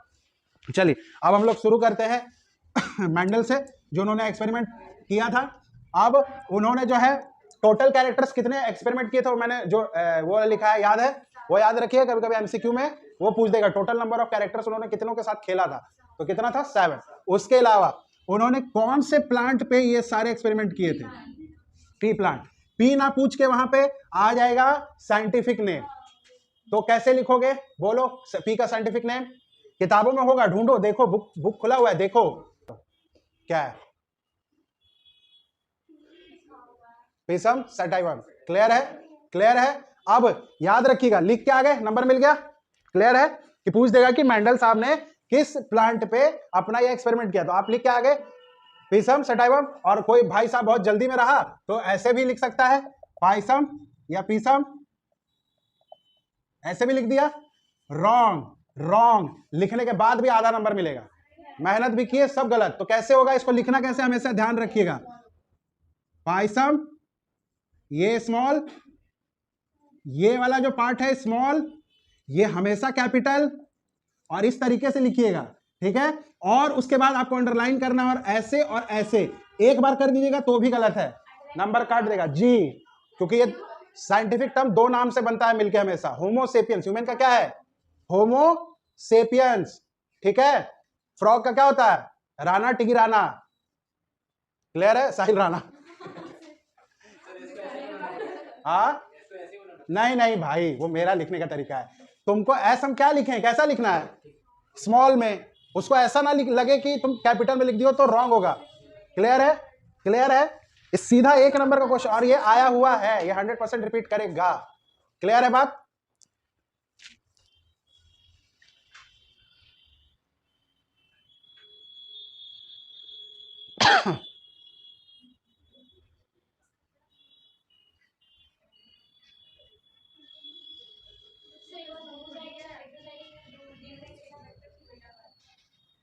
होमोजाइगस और, ठीक है, देखो होमोजाइगस का मतलब होता है होमो, जैसे हम आपको बोले ना, आप केमिस्ट्री में पढ़े हो होमोजीनियस सॉल्यूशन। क्या होमोजीनियस सॉल्यूशन जो हमको आंखों से दिखता है, हाँ, यानी कि वो इतना बेहतरीन घुल जाता है कि आप पता ही नहीं लगा सकते कि दो चीज मिला के बना हुआ है कि एक ही चीज से, ये सिर्फ हमें लगता है कि पानी है, तो वो हुआ होमोजीनियस। मतलब कि आपको एक जैसा फील आएगा अनटिल अनलेस आप माइक्रोस्कोप से लगा के नहीं देखते हो। तो जो एक चीज से बना हुआ है वो हो गया है होमोजीनियस, यानी कि बड़ा टी और बड़ा टी एक ही था ना भाई, कोई अलग तरह का उसमें कुछ भी मिक्सचर नहीं हुआ, तो वो होमोजाइगस हुआ, ठीक है। और सेम अगर स्मॉल टी और स्मॉल टी आया यानी कि छोटा बता रहा है, तो वो भी तो एक ही है ना, दोनों के पास ट्रेट्स क्या है? दोनों के पास ट्रेट्स क्या है? स्मॉल, तो इसमें भी मिलावट हुआ नहीं हुआ, तो होमोजाइगस हुआ। अच्छा, अब बड़ा टी और छोटा टी, डोमिनेंट कौन हुआ? बड़ा टी, टॉल हाइट वाला, तो उसको बोला गया होमोजाइगस डोमिनेंट, और जो छोटा वाला हुआ उसको बोला गया होमोजाइगस रेसेसिव। जो कमजोर होता है उसको रेसेसिव बोलते हैं, और है तो वो होमोजाइगस ही, क्योंकि और उसमें कुछ नहीं है, और कुछ अलग तरीके का कैरेक्टर्स उसमें नहीं मिल रहा है, हमको एक ही इंफॉर्मेशन मिल रहा है ना। दोनों जीन्स उसका एक ही बात बता रहा है, भाई हाइट ज्यादा है, टॉल है, और दूसरा वाला जीन्स बता रहा था भाई शॉर्ट है, स्मॉल टी है, और दूसरा भी बता रहा है शॉर्ट टी, तो एक ही तरह का कंडीशन है दोनों में। तो हमको जब भी उस प्लांट को लेकर रिप्रोडक्शन करवाएंगे तो उसका तो एक ही जीन्स का जरूरत होता है। क्यों एक ही जीन्स का जरूरत होता है? क्योंकि गैमेट फॉर्मेशन के समय कौन सा सेल बनता है? हैप्लॉइड सेल, और उसमें एक ही जाता है ना, क्योंकि हाफ नंबर ऑफ क्रोमोसोम्स होता है, आपको तो हम बताए थे। क्लियर है? इसलिए एक ही वो डाटा आता है, तो सेम है, तो उसको क्या बोला गया? होमोजाइगस। कोई भी मिलावट नहीं तो होमोजाइगस, और अगर वो डोमिनेंट है तो नीचे लिख देंगे डोमिनेंट, और अगर रिसेसिव है तो नीचे लिख देंगे रिसेसिव। अब अगर मिक्स्ड आया है कि एक बड़ा टॉल है और एक छोटा वाला टी यानी कि शॉर्ट हाइट का है, दोनों मिलकर लिखा हुआ है, तब तो मिश्रण हो गया ना, एक मिक्सचर बन गया ना, कि उसके पास दोनों डाटा है, तब इस केस में हेटेरोजाइगस लिखते हैं, यानी कि वो मिक्सचर है। बेसिकली हेटेरोजाइगस लिखना हो तो मिलावट है, और होमोजाइगस जो है शुद्ध है। क्लियर है? क्लियर है? अब यहां से ये वाला समझ में आ गया। अब जब भी गैमेट हमारा बनता है, जब भी हमारा जो है गैमेट बनता है, तो याद रखना वहां पे कौन सा सेल डिवीजन होता है? Meiosis cell division. अब मियोसिस सेल डिवीजन में क्या होता है आपको हम बता देते हैं। एक पेरेंट सेल, कौन सा सेल? पेरेंट सेल जो है, और ये सेल किस तरह का सेल होगा? डिप्लॉयड, क्योंकि पेरेंट्स के पास तो डिप्लॉयड ही सेल होगा ना भाई, उनका तो बना हुआ है। लेकिन जब ये जो सेल है जब डिवाइड होता है तो 4 डॉटर सेल्स में डिवाइड हो जाता है। कितने डॉटर सेल्स में? 4 डॉटर सेल्स में। अब मैंने बोल दिया कि आप ऐसा लेट सपोज इमेजिन करो कि इसके पास जो है 32 क्रोमोसोम्स होगा, तो हर एक डॉटर सेल्स को कितने मिलेंगे? ये मियोसिस है, और एक सेल डिवीजन और मैंने बताया था मिटोसिस। क्लियर है? इसमें क्या होता है, एक पेरेंट सेल से 2 डॉटर सेल बनते हैं, और इसमें जो नंबर ऑफ क्रोमोसोम्स होगा सपोज 32, तो इनके पास कितना आ जाएगा? 16 और 16 नहीं, 32 और 32 आएगा। क्लियर है? क्योंकि ये ग्रोथ डेवलपमेंट में होता है, हम आपको बताए थे। मिटोसिस कहां होता है? जहां पर रिपेयर का जरूरत हो, या फिर ग्रोथ है डेवलपमेंट का। अब मैं बच्चा हूं मान लो, ठीक है, पहले बता रहा हूं, ये मान लो मैं बच्चा हूं और धीरे धीरे मुझे बड़ा होना है, मेरा हाइट बढ़ना है, मेरा विड्थ बढ़ना है चेस्ट का, ठीक है, ठीक है, तो ग्रोथ चाहिए होगा ना, स्किन को इंक्रीज करना होगा ना, लैटरली भी और वर्टिकली भी, तो सेल नंबर बढ़ाना होगा, तो उसको कम दे देंगे तो ये फिर गैमेट नहीं हो जाएगा, ये गैमेट सेल नहीं हो जाएगा, यहाँ पे हैप्लॉइड सेल नहीं हो जाएगा। तो यहाँ पे क्या रहना जरूरी है? सेम नंबर ऑफ क्रोमोसोम्स, तब ना वो ग्रोथ करेगा, और ग्रोथ हमेशा मिटोसिस में होता है, यहाँ कोई ग्रोथ नहीं होता है, यहाँ पे उल्टा रिडक्शन हो जाता है। क्या होता है? रिडक्शन। तो इसी को बोला जाता है कि कौन सा सेल डिवीजन जो है जिसको रिडक्शन सेल डिवीजन बोला जाता है, तो वो कौन होता है? मियोसिस। और ये ड्यूरिंग रिप्रोडक्शन होता है, क्योंकि मियोसिस जो है तभी बनता है जब गैमेट बनता है। और आपको हम शुरू से कह रहे हैं कि गैमेट फॉर्मेशन के समय हैप्लॉइड सेल आता है, यानी कि अगर इसके पास 32 है तो कितना कितना सबके पास हो जाएगा? देखो, एक तो यहाँ पे नंबर ऑफ गैमेट्स ज्यादा हो गया ना, 4 डॉटर सेल, और यहाँ 2 डॉटर सेल हो रहा है, तो ये बराबर है। तुम कैलकुलेशन करोगे तो तुम देखोगे कि सेम ही आएगा। देखो 34 और जोड़ो, सॉरी 32 कितना हो रहा है 64, 40 कहां हो रहा है यार 64, और उधर कैलकुलेट करके देखो 16 जा, समझ में आ रहा है कैलकुलेशन। लेकिन वहां नंबर ऑफ सेल्स ज्यादा बढ़ गए ना यार, तो उसी चीज को बांटना होगा ना सब में इक्वली, तो कभी करना होगा ना हर एक के पास। ये एवरेज का खेल है। सपोज तुम लोग कम लोग थे और मुझे 100 रुपया बांटना था, तुम लोग अभी 10 लोग हैं, सबको कितना कितना मिलेगा 10-10 रुपया। अब तुम लोग 20 लोग हो गए हो और वही 100 रुपया को उनको बांटना है, कितना मिलेगा सबको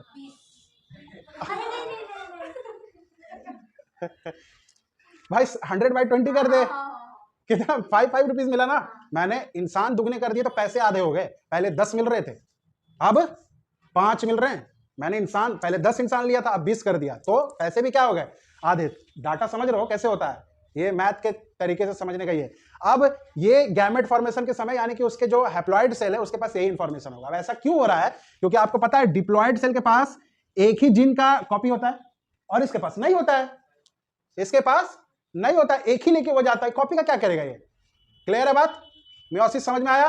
अब मेंडल एक्सपेरिमेंट में घुस रहे हैं, उससे पहले मेंडल, और यहां आज का क्लास एकदम ध्यान देना, एकदम ही कंफ्यूज कर जाओगे। तो अलग अलग तरह का प्लांट होगा। ये मान लो ये जो है एक अलग प्लांट का, दो डिफरेंट प्लांट है, प्लांट 1 प्लांट 2। इसका मेल फ्लावर से वो जो है स्टेमन ले लिए। अब आपको जब हम फ्लावर पढ़ा रहे थे रिप्रोडक्शन में, तो याद कीजिएगा कि रिप्रोडक्टिव पार्ट ऑफ प्लांट्स क्या होता है, ओवरऑल बताइए, फ्लावर ही होता है। तो आप समझ गए उन्होंने रिप्रोडक्टिव पार्ट पकड़ा हुआ है, यानी कि आप प्लांट्स का क्या होने जा रहा है, रिप्रोडक्शन। क्लियर है ना बात। अच्छा, अब फ्लावर भी दो तरह के होते हैं, एक मेल फ्लावर और एक मेल फ्लावर का मेन रिप्रोडक्टिव ऑर्गन क्या होता है, स्टेमन। मैंने बताया था स्टेमन के अंदर क्या मिलता है, एंथर, और एंथर के अंदर क्या मिलता है जो मेन है, पॉलन ग्रेन्स। इन्होंने इस मेल प्लांट से एक छोटा इस तरह का पेन आता है कलेक्ट करने के लिए, छोटा पंखुड़ियों से कलेक्ट करने के लिए छोटा सा पेन आता है, उसमें इन्होंने ये स्टेमन ले करके और एंथर को झाड़ के गिरा लिया, उसमें इकट्ठा कर लिया, और ये इस प्लांट के पास गए फिर, और इसके कार्पेल में, जो आपको पता है पिस्टल या कार्पेल, वो किसका रिप्रोडक्टिव सिस्टम हुआ, फीमेल फ्लावर का, उसमें इन्होंने डाल दिया। पॉलिनेशन हुआ कि नहीं हुआ, फर्टिलाइजेशन हुआ ना, पॉलिनेशन पहले हुआ फिर क्या हुआ, फर्टिलाइजेशन। इन्होंने ये किया, सालों साल ये करके देखा। और क्या इन्होंने अलग अलग किया, नहीं, ये ले लिया टॉल प्लांट का और ये ले लिया शॉर्ट में डाल के देखा, फिर रिवर्स करके देखा, टॉल शॉर्ट। क्लियर है। फिर इसके रिजल्ट से कुछ अलग अलग वैरायटी आया, जिसमें अच्छा एक मिनट, ये जो हुआ, अब बीच में एक चीज छूट गया जो कि और भी बहुत लोग कंफ्यूज जाएगा। अच्छा ठीक है सर, इसमें उन्होंने एंथर में डाल दिया, तो वो सर यहां से सर एक फिर नया पेड़ निकल गया जो कि हाइब्रिड वो वाला हो जाएगा, टी और टी वाला फ्लावर से। अब क्या हुआ, ठीक है एंथर डाल दिया, पॉलन ग्रेन्स फीमेल वाले में डाल दिया, अब क्या हुआ होगा सर, अब हमको बताओ फ्रूट क्या होता है जो हम पढ़ाए थे, मैच्योर ओवेरी। मैच्योर ओवेरी, यानी कि जब पॉलन ग्रेन्स जाने के बाद वो ओवेरी मैच्योर हो गया होगा, तो और जब भी मैच्योर ओवेरी होता है तो वो क्या बनता है, फ्रूट के अंदर क्या मिलता है, सीड। और वो सीड किसका जीन्स का बना हुआ होगा, दोनों का, जिसमें पॉलन ग्रेन्स हुआ, क्योंकि तभी तो मैच्योर हुआ ना। क्लियर। तो वो सीड्स को इन्होंने फिर इकट्ठा किया भाई, और वो सीड्स को जाके मिट्टी में बो दिया। अब ये जो जीन्स से बना नया सीड, वो मिश्रण था टी और स्मॉल टी। अब बात समझ में आई कैसे कैसे किया, और ये 10 साल किया। फिर इसी तरीके से रिवर, अब फिर इससे जो सीड उग गए होंगे प्लांट, फिर उनका करवाया गया, फिर उनका भी ऐसे ऐसे वही सेम पॉलन ग्रेन से ले जाके कार्पेल में डाला, फिर जो सीड तैयार हुआ होगा फ्रूट से वो निकाल के फिर बो दिया गया। फिर तो इंतजार लगा इनको, 8 साल लगे ये पूरे ये करने में। कितने साल, 8 साल। क्योंकि भाई ये सब हमारे हाथों में नहीं होता, कभी फसल खराब भी हो सकती, कभी क्या पता वो लगा के गए बकरी चढ़ गई, इससे अच्छा ना वो पढ़ के ना फिर से यूनिवर्सिटी में, तो बिना पढ़े इतना नाम कमा लिए। ठीक है, ठीक है, चलो यहां तक समझ में आ गया कहानी इन्होंने कैसे किए। अब हम शुरू करने जा रहे हैं क्या, प्रॉपर स्पेरिंग। वो 2 तरीके से हुआ। तो पहला हम लेने जा रहे हैं कौन सा केस, मोनोहाइब्रिड केस, या फिर बेसिकली कैरेक्टर। मोनोहाइब्रिड का मतलब क्या होता है, मोनो का मतलब 1, जैसे मोनोमियल, पॉलिनोमियल मतलब बहुत सारा, कोई फिक्स नहीं, बाइनोमियल मतलब 2, वैसे मोनो, और हाइब्रिड यानी कि हमने एक कैरेक्टर को, मोनो का मतलब होता है हमने एक कैरेक्टर को पकड़ा, दोनों प्लांट का अलग अलग कैरेक्टर, और उसको आपस में क्या करा दिया, हाइब्रिड, यानी कि क्रॉस करा दिया। क्या करा दिया? क्रॉस करा दिया। इस तरीके के एक्सपेरिमेंट को बोला गया मोनोहाइब्रिड क्रॉस, यानी कि इसमें हमने दो अलग अलग प्लांट लिए और दोनों के एक एक कैरेक्टर ही पकड़ा। ठीक है, इसका यह मतलब है कि हमने टॉल प्लांट लिया और शॉर्ट लिया। ठीक है, बाद बाकी उसके फूल का कलर, सीड का शेप, रिंकल्ड होगा, येलो होगा, क्या होगा, वो सब कुछ सेम है, सिर्फ हमने हाइट पर फोकस किया और सब कुछ सेम रखा। या अगर हम उसके फ्लावर का कलर पकड़ रहे हैं व्हाइट पर्पल, तो उसके अलावा सब कुछ क्या होगा? सेम होगा। उसी को बोला गया मोनोहाइब्रिड क्रॉस, क्योंकि हमने क्या कंसीडर सिर्फ किया? एक कैरेक्टर। ठीक है, तब मेंडल ने क्या किया कि एक प्लांट लिया जो क्या था? टॉल था, उसके पास जीन्स क्या अवेलेबल था? टीटी। एक लिया शॉर्ट यानी कि ड्वार्फ। क्लियर है? इसमें क्या लिया? टीटी। अच्छा, यहां पे कैरेक्टर आपको क्या दिख रहा है? अगर आपसे पूछ दे इस केस में कैरेक्टर क्या होगा, तो क्या हो जाएगा कैरेक्टर? वो कौन सा कैरेक्टर पकड़े हम दोनों प्लांट का? हाइट। क्लियर है? बाद बाकी सब कुछ सेम। क्लियर है? अब यहां पे इन्होंने पहली बार जो कराया वो क्रॉस कराया। क्या कराया? Cross pollination. अच्छा, ये तो पेरेंट होगा और ये भी पेरेंट ही होगा। ठीक है, ये भी, ये पेरेंट और ये पेरेंट। अब इन दोनों का जब क्रॉस पॉलिनेशन कराया गया तो इनका बेबी आने वाला है प्लांट का, यानी कि फर्स्ट जनरेशन। क्लियर है? तो यहां पे क्या लिखा जाएगा? F1 का इसमें क्या जनरेशन तो हम समझ गए। F1 का क्या मतलब होता है? राइट, फिलायल या फेलिकल, कुछ भी बोल लो। फेलिकल भी होता है, फिलायल भी होता है। फिलाइकल और क्या बोले? कहाँ ध्यान है? मिर्ची, मेरा कान बज रहा है। हाँ चलो, फिलायल जनरेशन या फेलिकल जनरेशन। क्लियर है? ये बोला गया बेसिकली F1 जनरेशन। अब इन्होंने देखा, अच्छा अब यहां पे देखना ये होता कैसे। सबसे पहले हम क्या फॉर्मेशन करेंगे? सुनो, अब तुम तीनों को स्पेशली ये पॉइंट ध्यान दे लो, गैमेट कैसे बनता है। ऐसा फंसोगे ना कि आगे कुछ नहीं समझ में आएगा। यहां गैमेट बनाना जो सीख लिया वो सारा चार्ट बना लेगा। अब क्योंकि आप पनिट स्क्वायर यहीं से सीखना है बनना, तो यहां पे ध्यान देके सीख लो वरना फंस के रह जाओगे। पहले बता देता हूं मैं। अब देखो, इसके पास ये है, इसके पास ये है। क्लियर है? ये इसका डिप्लॉयड सेल का जीन्स है और वो भी डिप्लॉयड सेल का ही जीन्स बोल लो या एलएलए बोल लो। क्लियर है? अब इससे गैमेट कैसे बनेगा? तुम्हारे पास गैमेट क्या क्या आएगा ये बताओ मेरे को। यहां से क्या मिल रहा है? एक गैमेट, एक तो टी ही मिल रहा है। देखो दोनों के पास एक ही इंफॉर्मेशन है, लेकिन बॉडी में तो एक ही जाएगा ना, क्योंकि हैप्लॉइड जाता है। तो जब दोनों सेम रखा है तो हमको कॉपी तो भेजना नहीं है, एक ही टी भेजेंगे। तो क्या आ गया यहां से? एक टी। और उसके पास भी दोनों सेम इंफॉर्मेशन है, तो क्या आ गया? और जो ये F1 जनरेशन आया वो कैसा बन गया? हाइब्रिड, यानी कि हिटेरो बनाना, हाइब्रिड कंडीशन बन गया। समझ में आया F1 जनरेशन में क्या हुआ? F1 जनरेशन तो बहुत आसान था। अब तुमसे मैं पूछूंगा कि सर गैमेट इसमें क्या क्या था? तुमने गैमेट क्या क्या लिया था? आया इसके पास क्या क्या? इधर से एक टी और उधर से एक T, total gamete T and small T. Clear है? ये गैमेट यहां, अब इस गैमेट जो बनाना सीख लिया वो पॉइंट स्क्वायर आराम से बना लेगा। यहां तक तो बहुत इजी था, सबको इजीली समझ में आ जाता है। क्लियर है? अब कहानी शुरू होगा कि अब इस तरह के बहुत सारे सीड्स मिले होंगे, एक सीड्स तो नहीं मिले होंगे। सीड्स तो भाई बहुत सारे, फ्रूट के अंदर कितने सारे सीड्स, गिनता थोड़ी है कोई। तो वो सीड्स को उन्होंने फिर से बो दिया। अब सारे इसी वाले गैमेट वाले ही उगे होंगे प्लांट। अब इनमें इन्होंने वापस से सेल्फ होने दिया, इनको सबको आसपास लगा दिया। अब सेल्फ तो हवा से भी हो सकता है, आपने देखा ही। क्लियर है? अब एक प्लांट में आप बाइसेक्सुअल प्लांट भी हो सकता है और यूनिसेक्सुअल भी, मतलब कि एक ही प्लांट में मेल फ्लावर भी उग सकता है और फीमेल फ्लावर भी। तो खुद से भी तो हो सकता है ना सेल्फ पॉलिनेशन। हाँ, तो अब ये खुद ब खुद सेल्फ पॉलिनेशन जब एक साथ सामने आने लगा दिया गया, और खुद से अगर नहीं भी हुआ तो कीड़े मकोड़ों ने करा दिया होगा। जैसे वो कौन बैठती है ऊपर में? मधुमक्खी, बटरफ्लाई। हाँ, बटरफ्लाई भी बैठती है। ठीक है, उन्होंने वगैरह करा दिया होगा। बाद बाकी एयर वगैरह, वाटर वगैरह तो है ही। ठीक है, अब यहां से मेन केस शुरू होता है। क्लियर है? अब यहां से हम जाएंगे, जो अगला केस शुरू होगा इसको मिटा रहे हैं। ठीक है, अच्छा सब लोग फोकस कर लीजिए, क्योंकि यहीं से आप गैमेट बनाना सीखिएगा और बड़ा से बड़ा सवाल यहीं से शुरू होता है। मेन कॉन्सेप्ट आपका यहाँ शुरू हो रहा है। वो तो बहुत हलवा चीज है कि दो बड़ा टी से एक टी निकाल के देती है, दो छोटा टी से एक टी निकाल के देती है। जब ऐसा केस आएगा तो फिर कैसे करना है? सिंपल बात है, आपको इस तरह का क्वेश्चन दिया रहेगा आगे। अभी तो डबल डायहाइब्रिड क्रॉस भी आएगा। ये बेसिकली कैरेक्टर्स ले रहे हैं। ठीक है, अब कैरेक्टर्स आप जैसी गैमेट बनाना सीख लिया वैसे पॉइंट स्क्वायर फटक से बन जाए। ठीक है, अब देखिएगा, अब F1 जनरेशन तक तो आ गया। F1 जनरेशन में भैया हमारा क्या आया था, जीन्स क्या आ रहा है, यही है सेम। तो हम दो वैसा लिए फिर से प्लांट, दोनों किसी जनरेशन का था, उसी का था, क्योंकि बहुत सारा सीड्स मिला और सबको वो कर दिया। अब उसमें हमने क्या कराया, सेल्फ पॉलिनेशन। क्या कराया, सेल्फ पॉलिनेशन। क्लियर है, हमने सेल्फ पॉलिनेशन उसको होने दिया। और आपको पता है कि दोनों F1 जनरेशन का है और दोनों के पास सेम है। अब क्या होगा, सबसे पहले बनाने के लिए सबसे पहले देख लीजिए गैमेट। क्या देख लीजिए, गैमेट। एक बात बताइए, इससे हमको गैमेट कितना मिलेगा, क्या मिलेगा, उधर तो टी और टी था तो एक उठा लिया, और इधर 4। इसको स्प्लिट कर दीजिए, इससे भी टी और टी मिलेगा और उससे भी टी और टी मिलेगा, क्योंकि दोनों अलग अलग है ना, दोनों तो इन्फॉर्मेशन है ना।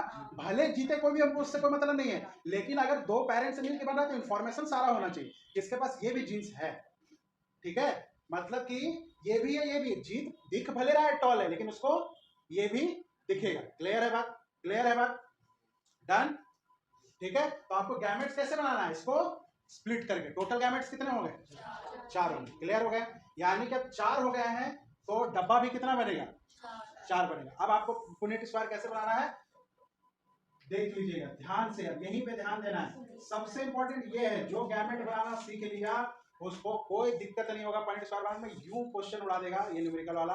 और जिसको गैमेट बनाने में दिक्कत होगा वो फंस के रह जाएगा, क्योंकि जैसे अभी ये बोली 4 और उधर कोई बोलेगा 8, कोई बोलेगा 12, तो फंस जाएगा वहां। अब देखिए, कोई तो मेल होगा और कोई तो फीमेल फ्लावर का हुआ होगा ना। हाँ, तो हम मान लीजिए कि ये जो था मेल था, क्या था, और ये क्या था, फीमेल था, यानी कि प्लस और माइनस। हम रीजनिंग सॉल्व करते हैं और ब्लड रिलेशन में क्वेश्चन सॉल्व करते हैं तो प्लस माइनस करके करते हैं, ब्लड रिलेशन भी सीखना है, ठीक है, करते हैं, ठीक है। क्या, चलिए देखिए, अब आप एक तरफ प्लस ले लीजिए, एक तरफ क्या ले लीजिए, माइनस। तो हम इधर मेल रख लिया और इधर फीमेल रख लिए। फीमेल से हमको कितना, अच्छा 1 2 3 4। अब ये रेक्टेंगल को, सॉरी स्क्वायर ही बेसिकली है, उसको पुनेट स्क्वायर ही बोलते हैं, तो उस स्क्वायर को चलो स्क्वायर ही बना देते हैं।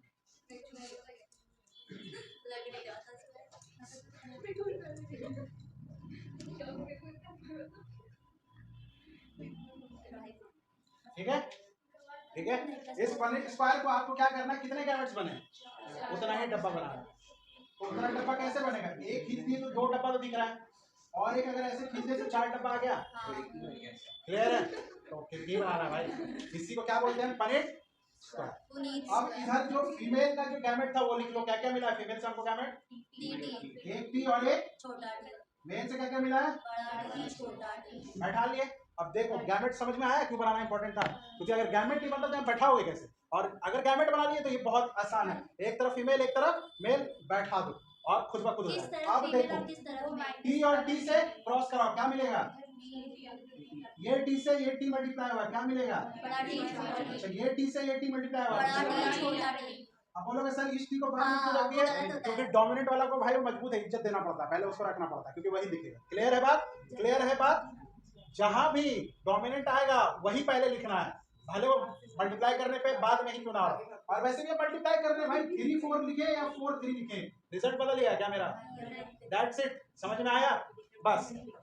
और नियम क्या है, जो डोमिनेंट उसको इज्जत। क्लियर है, एक हो गया, छोटा टी से छोटा क्या मिला, ये मिला।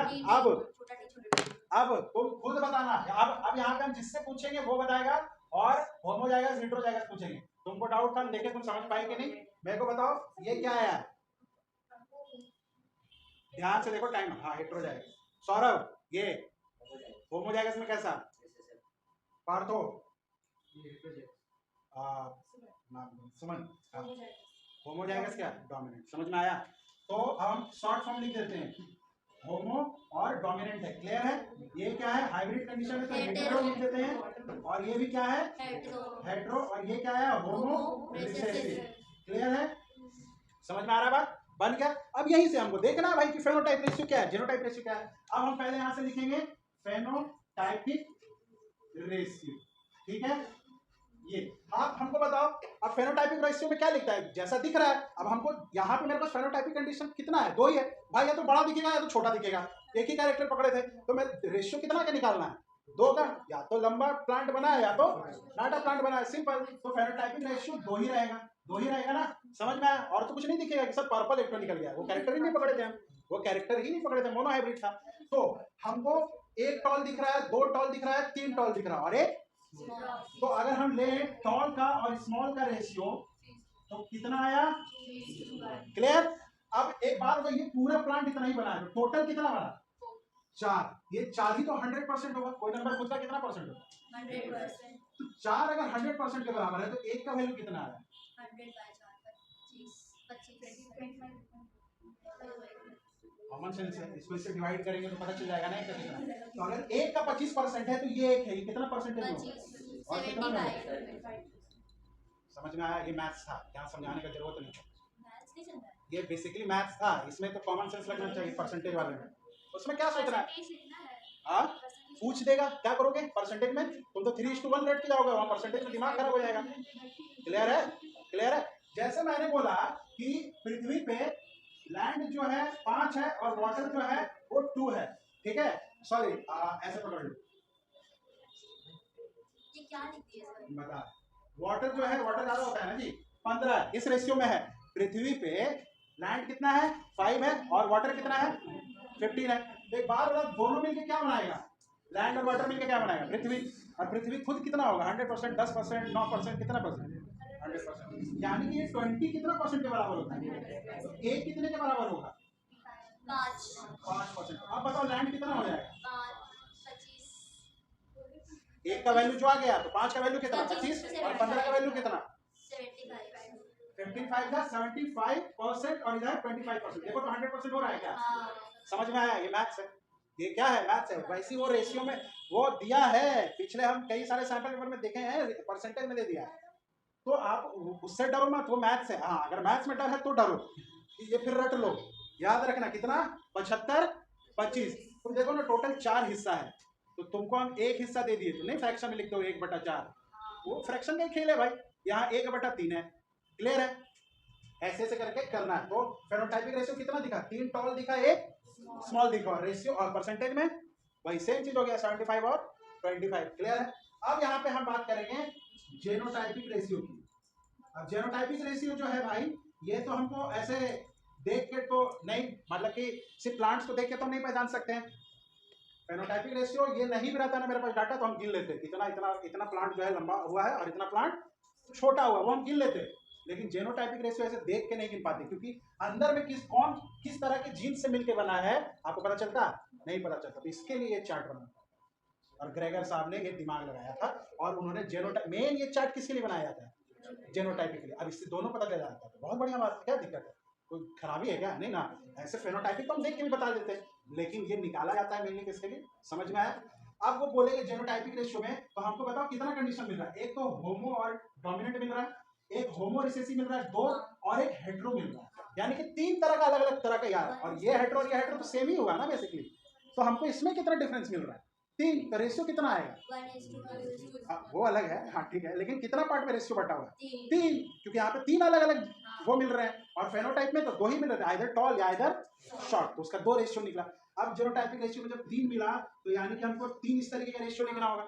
अब हम पहला लिखते हैं होमो, मतलब होमोजाइगस डोमिनेंट कितना है? 1 आया, और गिन के देख रहे हैं कहीं और नहीं आया, कितना लिखे? अब हम देख रहे हैं हेट्रो कितना मिला? 2, इधर भी नहीं इधर भी नहीं, कितना आ गया? 2। अब हम बोले कि हमको होमो रिसेसिव कितना मिला? सिर्फ 1, ये तो है, कितना आ गया? समझ में आया? अब इसी को परसेंटेज में कर देगा। एक बार बताओ, 1 + 2 + 1 कितना हो गया? 4, यानी कि 4 ही 100% के बराबर है। तो 1 का कितना आ जाएगा? 25%, यानी कि 1 पे जहां जाए वहां तो 25 लग ही जाएगा, और 25 25 50 हो ही गया, तो ये कितना होगा? 50%। इस तरीके से परसेंटेज का भी रेशियो निकाल दिए भाई, इसी 100% पूरा कंस्टिट्यूट हो गया। बात समझ में आई? Data clear? इसमें सबसे इंपॉर्टेंट ये समझने और बनाने के लिए क्या है? गैमेट। जिसको गैमेट नहीं समझ में आया बनाने कैसे करेंगे, वो फंस के रह जाएगा, आगे तो छोड़ दो, फिर वही रट्टा मार बाय हो जाएगा। बस रख के जाना, ठीक है? चलो, कौन सा क्रॉस ले रहे हैं? डाई हाइब्रिड क्रॉस ले रहे हैं। इसका मतलब आपको हम क्रॉस का पहले भी बताए थे, क्रॉस पॉलिनेशन ही करवाएंगे, और डाई का मतलब 2 कैरेक्टर लेंगे ईच प्लांट का। क्लियर है?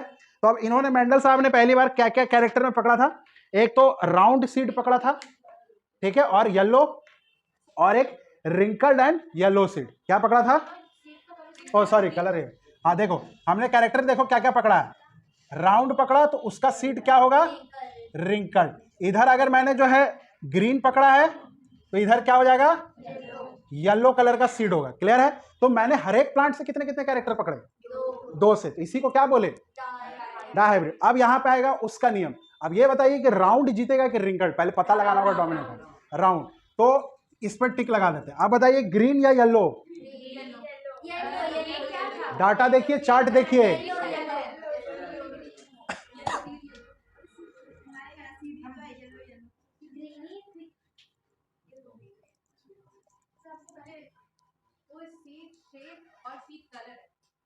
हाँ शीट का शेप है, शीट का कलर है। क्लियर है? राउंड माने गोल गोल शीट और रिंकल्ड माने कहीं से भी, कोई सेफ परमानेंट नहीं, ऐसे ऐसे ऐसे ऐसे, ठीक है। और इसका हाँ, राउंड में हम ग्रीन पढ़ा रहे हैं, क्या दिक्कत है? मान लो मैं एक ऐसा सीट लिए जिसमें राउंड में ग्रीन है, क्या दिक्कत है? हम एक प्लांट का कैरेक्टर तुमको दिखा रहे हैं, ठीक है, हमको 2 कैरेक्टर चुनने से मतलब है। क्लियर है? ये क्या बता रहा है और ये क्या बता रहा है, कलर और वो शेप। क्लियर है?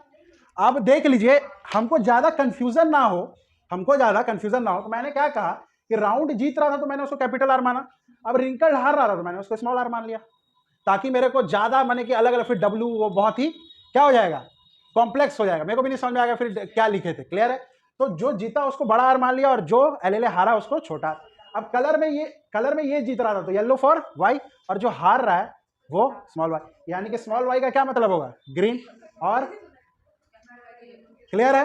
चलो अब हम यहाँ पे वही कराएंगे, यानी कि मेरे पास इस प्लांट से कौन सा, मेरे इस मतलब कि हम जो है ले रहे हैं आर आया और वाई आया, और इस प्लांट के पास क्या है,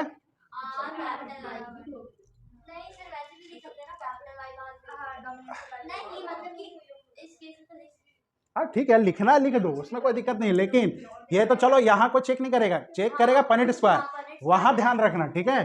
तो इसको हम अगर रख लिए तो ऐसे रख लिए, और इधर ध्यान तो कुछ नहीं समझ में आएगा तुमको, पक्का पूछे हम सवाल। चलो ये क्या है, और ये किस तरह का सीड है, देखें कलर क्या होगा इसका, तो बोलिए रेसेसिव। चलिए वो तो पता ही चल रहा है, स्मॉल है तो रेसेसिव है। ध्यान दीजिए ये बहुत ही कॉम्प्लेक्स है क्योंकि डाई हाइब्रिड है, ये और भी नहीं समझ में आता है लोगों को, ठीक है। अब हम इसका क्या कराएंगे, क्रॉस पॉलिनेशन कराए। अब मेरे को कौन सा जनरेशन मिलेगा, F1 जनरेशन मिलेगा, मिल गया F1 जनरेशन। क्लियर है बात? अब F1 जनरेशन मिलेगा तो एक बात देखिए, इसके पास कौन सा मेरे पास गैमेट आएगा, पहले यहां पे आप गैमेट बनाइए, आर वाई दोनों, और उधर से भी आर और वाई दोनों। ओह सॉरी, हाँ अरे इसमें यही होता है, चार्ट बनाने में खुद भी गलती हो जाता है, ठीक है, क्योंकि कहाँ कैपिटल कहाँ है स्मॉल, वो हाथ ऐसे चल जाता है, समझ रहे हो ना, क्योंकि अपना तो लिखने का आदत रहता है, लेकिन यहाँ पे तो कैपिटल और स्मॉल में बहुत बिग डिफरेंस हो जाता है, लेकिन इंग्लिश में चलता है, ठीक है। तो वही चीज हो जाता है, समझ में आ गया। गैमेट का क्या बन गया, टोटल 4 गैमेट बना, तो इसके पास जो भी होगा, यानी कि आइदर ये इससे कंबाइन, सॉरी ये इससे कंबाइन करेगा या ये इससे कंबाइन कर जाएगा तो सेम आएगा। तो बेसिकली बोले तो ये 4 ही मिलके ना F1 जनरेशन में आएगा, इससे ज्यादा आ सकता है क्या, हाँ, क्योंकि इसको ये भी चाहिए और ये भी चाहिए, तो एक बार इससे मैच करेगा या ये छोटा वाला एक बार इसके साथ मैच करेगा। पॉइंट समझ रहे हो? बेसिकली पहला वाला जनरेशन तो सबसे इजी होता है, उस वाले केस में भी टी और क्या आया था, छोटा टी आया था ना, छोटा टी और छोटा टी। यहाँ पे मेरे पास क्या आ रहा है, ये F1 जनरेशन का क्या ही ट्रिक है कि सबको एक साथ लिख दो और जो आएगा वही आर आर वाई वाई, इज्जत देने के लिए, यानी कि सब कैसा निकला। अब ये जो F1 जनरेशन में जो आया वो क्या आ रहा है, उसके कैरेक्टर्स बताओ, राउंड की ग्रीन की रिंकल्ड की ग्रीन, क्योंकि इन दोनों में कौन जीतेगा, राउंड जीता, और इन दोनों में येलो। सारा किस कलर का आएगा, सीड कैसा होगा, राउंड भी होगा और बात समझ में आ गया। F1 जनरेशन तक तो बहुत इजी है, लेकिन F2 जनरेशन से ना दिमाग खराब कर देगा, क्योंकि अब तो ये चारों, ये F1 जनरेशन का एक प्लांट और एक F2 जनरेशन का, वही F1 जनरेशन का ही दूसरा प्लांट, और फिर कितना गैमेट बनेगा, समझ में आया, समझ में आया। तो ये टफ पार्ट है। इसका क्या, इसका जीनोटाइप क्या निकलेगा, जीनोटाइप क्या है? इसका रेशियो होगा 1/, ये तो एक ही है ना, ये एक ही प्लांट निकला है ना, तो या तो ये टॉल होगा या तो ये, नेक्स्ट जनरेशन को तो सब निकालना ही होगा क्योंकि उसमें बहुत सारे प्लांट्स मिल जाते हैं ना। किसका जीनोटाइप नहीं ढूंढते? शायद तुम लोग के सिलेबस में हटा दिया गया है, लेकिन वो यार पूछने का तो पूछ ही सकता है। वो पिछले साल भी ये हुआ था, वो पूछता ऐसा नहीं, वो पूछ नहीं रहा है क्योंकि तुमसे अब पूछता नहीं है, सिलेबस में शायद हटा दिया गया है, ठीक है। लेकिन ये बनाते क्यों, फिर क्यों बना रहे हैं पनीर स्क्वायर? हम क्या बताए थे, किस लिए बनाते हैं? जेनोटाइप पता करने के लिए। तुमको नहीं लगता उससे कैलकुलेट करके पता लग जाएगा? तो फिर क्लियर है? चलो यहां तक तो F1 जनरेशन तक समझ में आ गया। अब F1 जनरेशन का कैसा गैमेट है ये याद रखना। क्लियर है?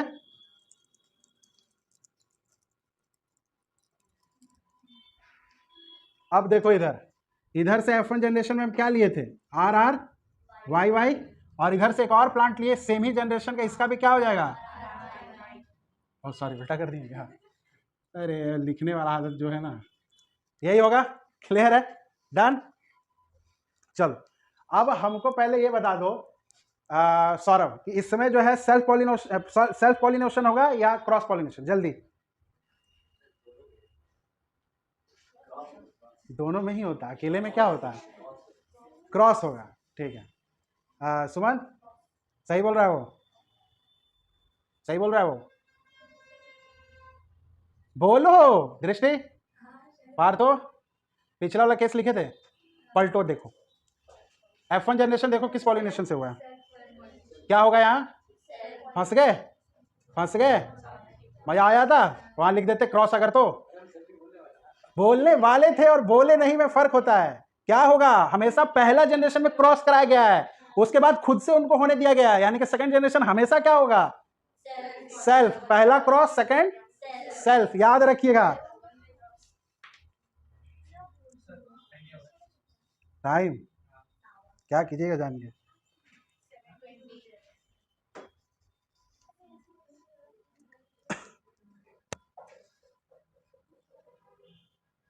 अरे यार हम दोनों में छोटा ही लिख दिए हैं। हाँ देखिए अब यहाँ पे समझने की बहुत इंपॉर्टेंट चीज है ये, यहाँ पे दिमाग हिल जाएगा, हम लिखने का मौका देंगे, ठीक है। तो पहले यहाँ समझ लीजिए, ये नहीं समझ में आया तो नहीं होगा। F1 जनरेशन के पास मेरे पास क्या है? प्लांट यही है जो F1 जनरेशन में आया था। अब ये प्लांट अगर सेम है तो दूसरा प्लांट भी उसी जनरेशन के लिए है, तो क्या आ रहा है? उसका भी क्या है? एलएलए, इसी तरीके से बना हुआ सेम। अब हमको यहाँ से गैमेट पता लगाना है, ये भी हम लिखे हैं गैमेट और ये भी लिखे हैं गैमेट। क्लियर है? इतना गैमेट बना एक से। अब कैसे पहचानेगा? अब एक या तो मेल का होगा या तो फीमेल का, क्योंकि दोनों सेम है तो दोनों का सेम ही गैमेट बनेगा ना, इसीलिए वो डिट्टो सेम दिख रहा है और इसी को पुनेट स्क्वायर के ऊपर बैठाना होगा। अब आप बोलिएगा सर कैसे याद करें? आप सुनिएगा, जैसे ए बी एक्स वाई पढ़े हैं ना मैथ्स में, तो आप एक बार इसको इससे मल्टीप्लाई कीजिए, एक बार इससे मल्टीप्लाई कीजिए, यानी कि ऐसे देखिए, एक बार इससे मल्टीप्लाई हुआ तो क्या बना? आर वाई, एक बार इससे मल्टीप्लाई हुआ तो क्या बना? अब ये बच गया है, इसको भी सेम और सेम, माने एक को पकड़ लीजिए, इन दोनों से कीजिए, फिर इसका ही अगला। आप राउंड को आपको कलर से मल्टीप्लाई करना है, तो एक डोमिनेंट वाला को पकड़ लीजिए, उसको सारे कलर से मल्टीप्लाई करके लिख दीजिए, आ गया। एक रिसेसिव वाला को, रिसेसिव वाला ये कौन सा कैरेक्टर है? उसका सेफ, उसको पकड़ के, क्योंकि पहला आप बड़ा आर पकड़े थे और सारे कलर से मल्टीप्लाई कर दिए थे, तो अब रिंकल्ड वाले को पकड़ के सारे कलर से कर देंगे, तो क्या आएगा? आर वाई और आर वाई, आ रहा है 4 गैमेट। अब एक का आ गया तो दूसरा का क्या हो जाएगा? कॉपी। बात समझ में आया कैसे करना है? यही ट्रिक है। और ये अगर भूल गए वहां नहीं बनेगा गैमेट, और याद करना तो पॉसिबल है ही नहीं, कहाँ आर कहाँ बड़ा, ये वैसा चीज तो है नहीं, इसमें बड़ा ये बहुत कंफ्यूज कर देगा, वहां पे कहाँ पे बड़ा वाई लगा कहाँ पे छोटा लगा। वो स्क्वायर तो और भी इजी है, ये बन गया तो स्क्वायर एकदम हलवा होता है।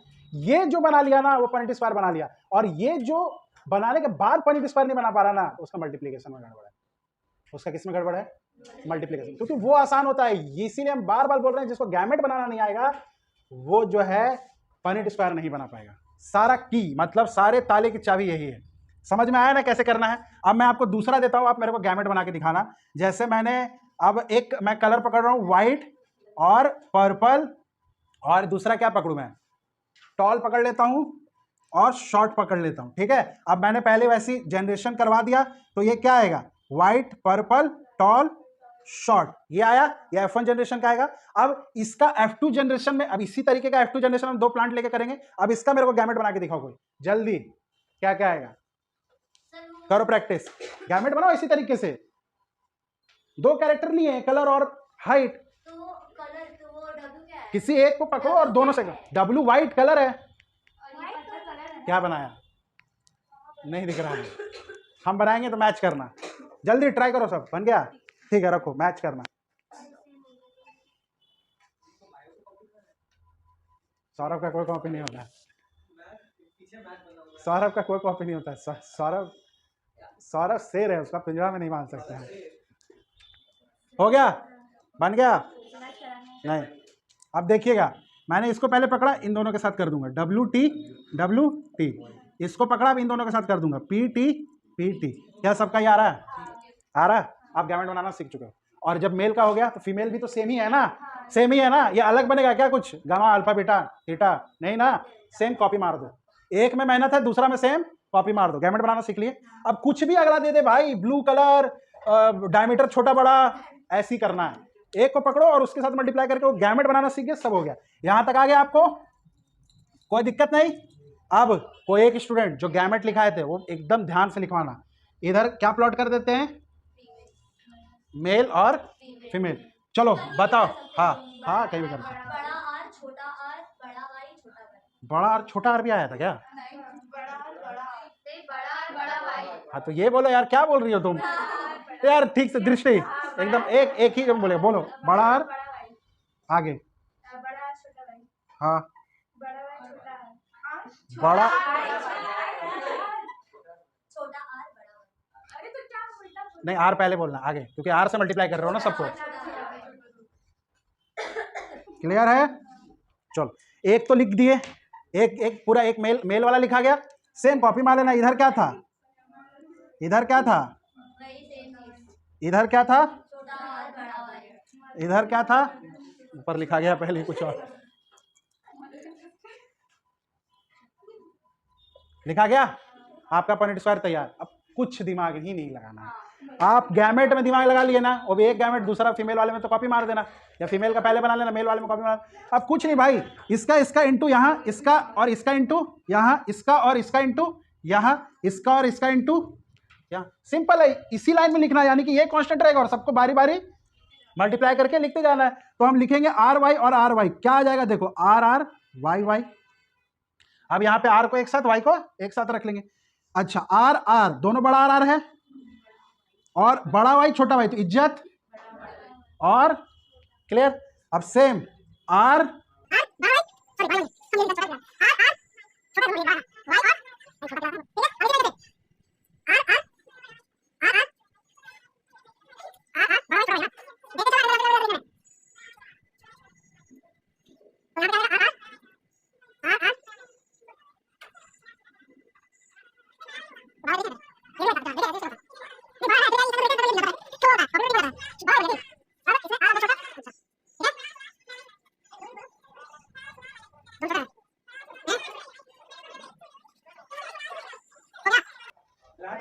ठीक है, ग्रीन से लिख देते हैं।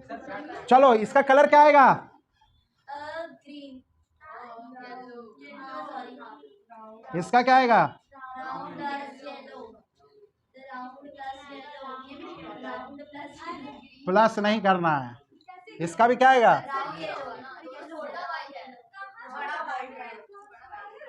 क्या आएगा? इसका क्या आ जाएगा? फिर राउंड ग्रीन। फिर राउंड ग्रीन।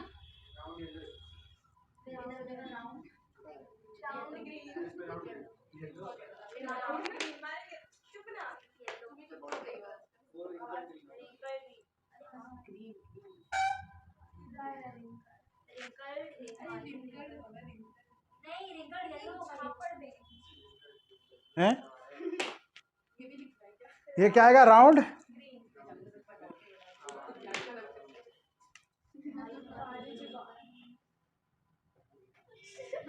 इधर क्या आएगा?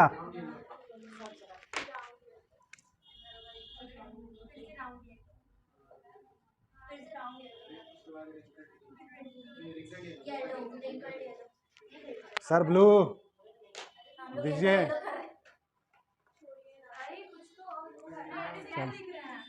इधर क्या आ रहा है?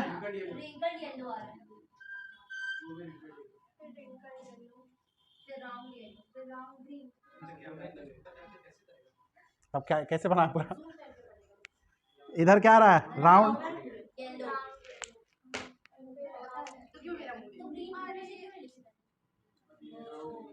जितना राउंड येलो है सबको ग्रीन कलर से लिखे हैं ताकि गिनने में आसानी हो। राउंड ग्रीन को कैसे लिखें? ब्लैक से। रेड अगला क्या बताओ? रिंकल्ड येलो को रेड से ही लिखे हैं ना।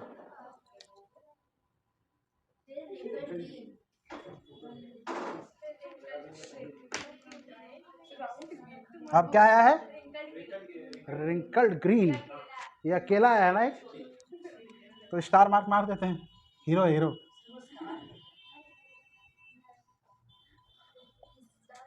चलो हो गया, लीजिए। जो गैमेट बनाना सीख लिया पॉइंट स्क्वायर, उसके लिए क्या हुआ? समझ में आया दृष्टि? पॉइंट स्क्वायर में कुछ नहीं है, बहुत आसान है। लेकिन तो वो तो प्रैक्टिस से होगा, वो गलती होता है मतलब आपका फोकस नहीं रहता है वहां पे। वो तो हम लोग से भी गलती होता है, उसका कोई ऑप्शन नहीं है, जस्ट प्रैक्टिस। ठीक है, वो आपका इंग्लिश का जो आदत है ना, वही वहां पे गलत करवाता है, और कुछ गलत नहीं करवाता है।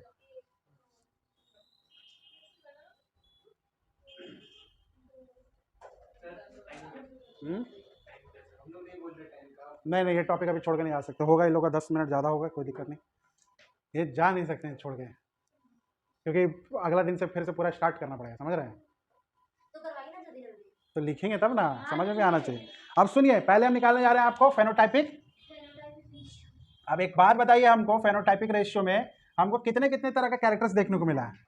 बताइए। राउंड येलो, राउंड ग्रीन मिल रहा है, और रिंकल्ड येलो और रिंकल्ड ग्रीन।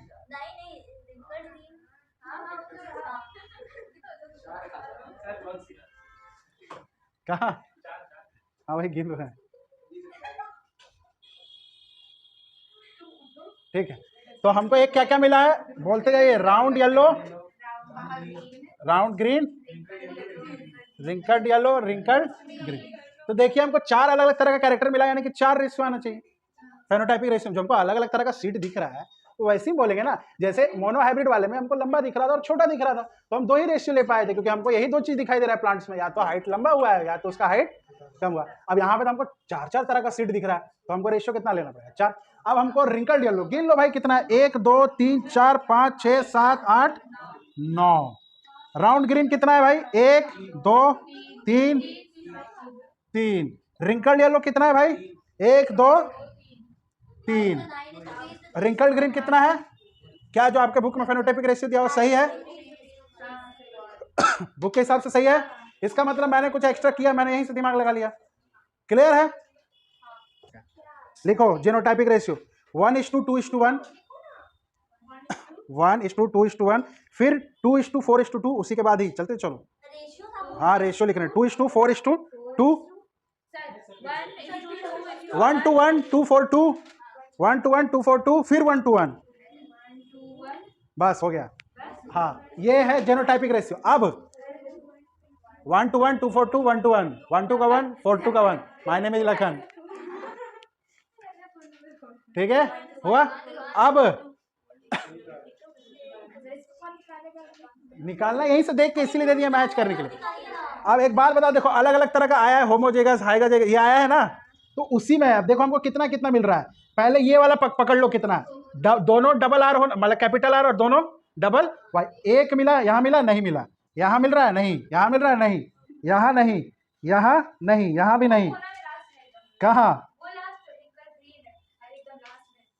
तो वो तो एक अकेला मिल रहा है ना यार बेवकूफ, कैपिटल कैपिटल अलग हो जाता है ना, यही तो ध्यान देना रहता है। ये गैमेट से खेल अलग है, वो दोनों डोमिनेंट है, वो दोनों रिसेसिव है, वो एक अलग जाति हो गया ना, ट्रेट्स उसका कैरेक्टर। ये क्या दर्शा रहा है? रिंकल्ड और ग्रीन, ये क्या दर्शा रहा है? राउंड और येलो कैसे सेम है?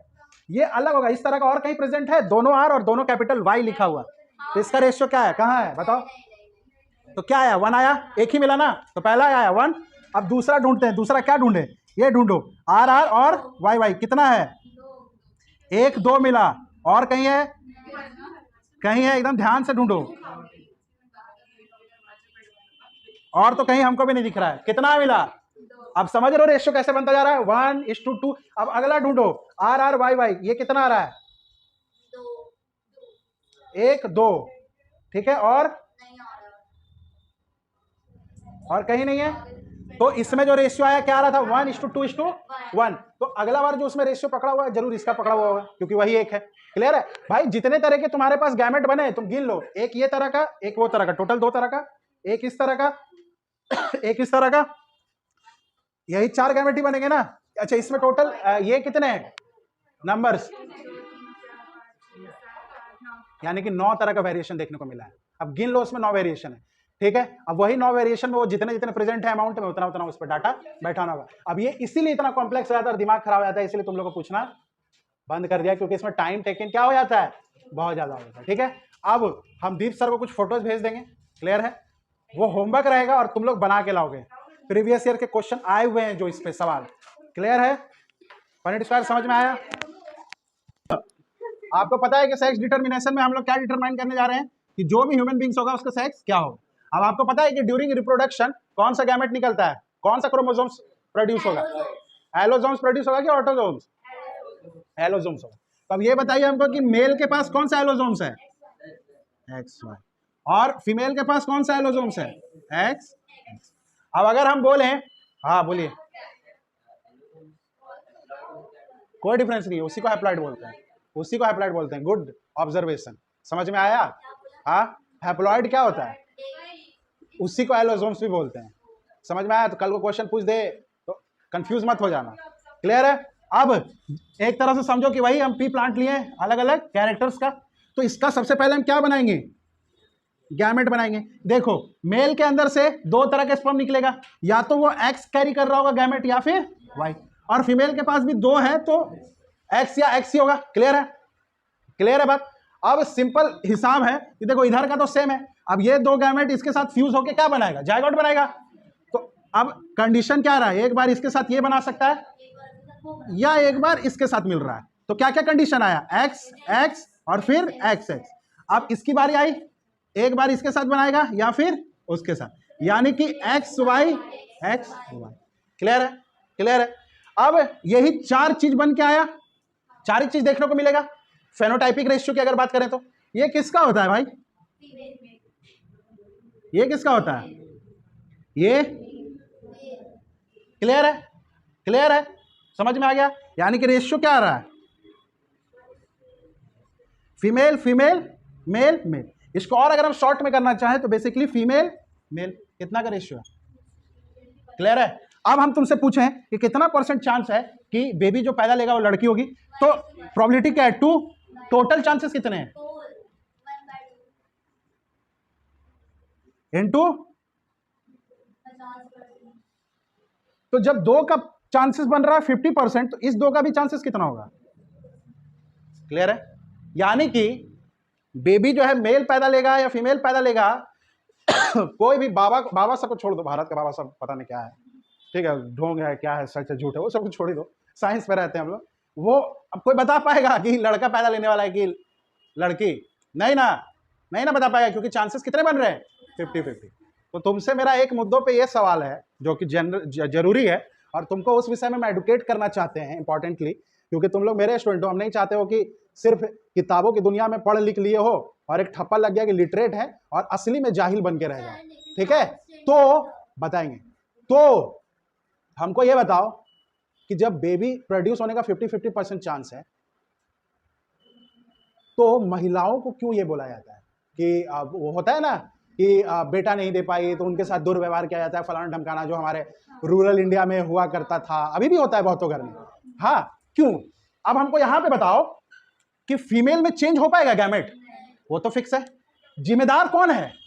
अगर ये वाई छोड़ा तब ना, ये वाई इस एक्स के साथ मिला तो मेल आएगा, और यही वाई इसके साथ भी तो मिला, और अगर ये मेल के स्पर्म से एक्स निकला तो क्या बन रहा है, बेटी। जिम्मेदार कौन है बेटी बनाने का? तो फिर वमेन को क्यों बोला जाता है? समझ में आया? क्योंकि अनपढ़ हैं, उन्हें लगता है कि जिनके बॉडी से बेबी निकल रहा है वही बना रहा है। अरे बेवकूफ, यहां पे गैमेट प्रोडक्शन कौन कर रहा है? किसके पास वैरायटी है? मेल के पास। तो जिम्मेदार कौन होगा? अगर उससे एक्स निकलेगा तो 100% ये हम मिटा देते हैं भाई, ये हम मिटा दिए, गैमेट ही नहीं है मान लो, तो इसका मेल इससे, फिर एक बार इसका मेल इससे, एक्स एक्स एक्स एक्स, हमेशा क्या प्रोड्यूस होगा? फीमेल। यहां पे हम तुमसे बोले चांसेस क्या है लड़का पैदा होने का? 0। लड़की पैदा लेने का हो गया, रेशियो बदल गया, क्योंकि ये 50% इसके पास शिफ्ट हो गया। तो जिम्मेदार कौन हुआ? और अगर ये y निकालता तब ना फिर आ जाता उधर, फिर इक्वल चांसेस है, तो जिम्मेदार कौन है? समझ में आया? अब कोई भी अगल बगल इधर उधर दिखे और तुम्हें लगे कि थोड़ा सा समझदार है, समझाने पर समझ सकता है, तो समझाना, और लगे कि एकदम ही जाहिल है, आप भैंस के आगे बीन नहीं बजाना चाहिए, मरने दो साले। क्लियर है?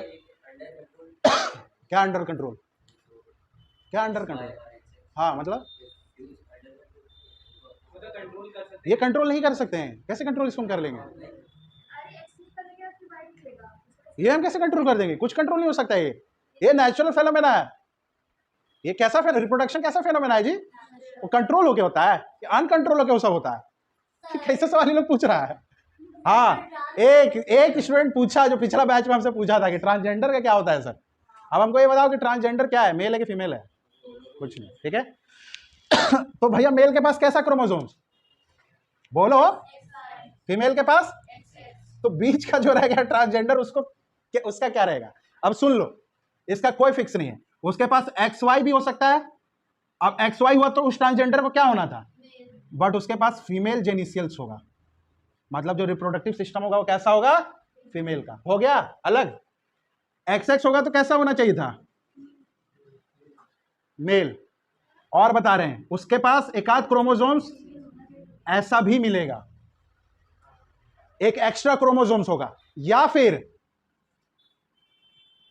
घटा हुआ भी कंप्लीट नहीं होगा, कुछ ना कुछ डिस्टर्बेंसेस हो गया। क्लियर है? तो तुम देख के नहीं बता सकते हो कि कैसा होगा, हो सकता है, क्योंकि ये तो जेनेटिक कंपोजिशन है ना भाई।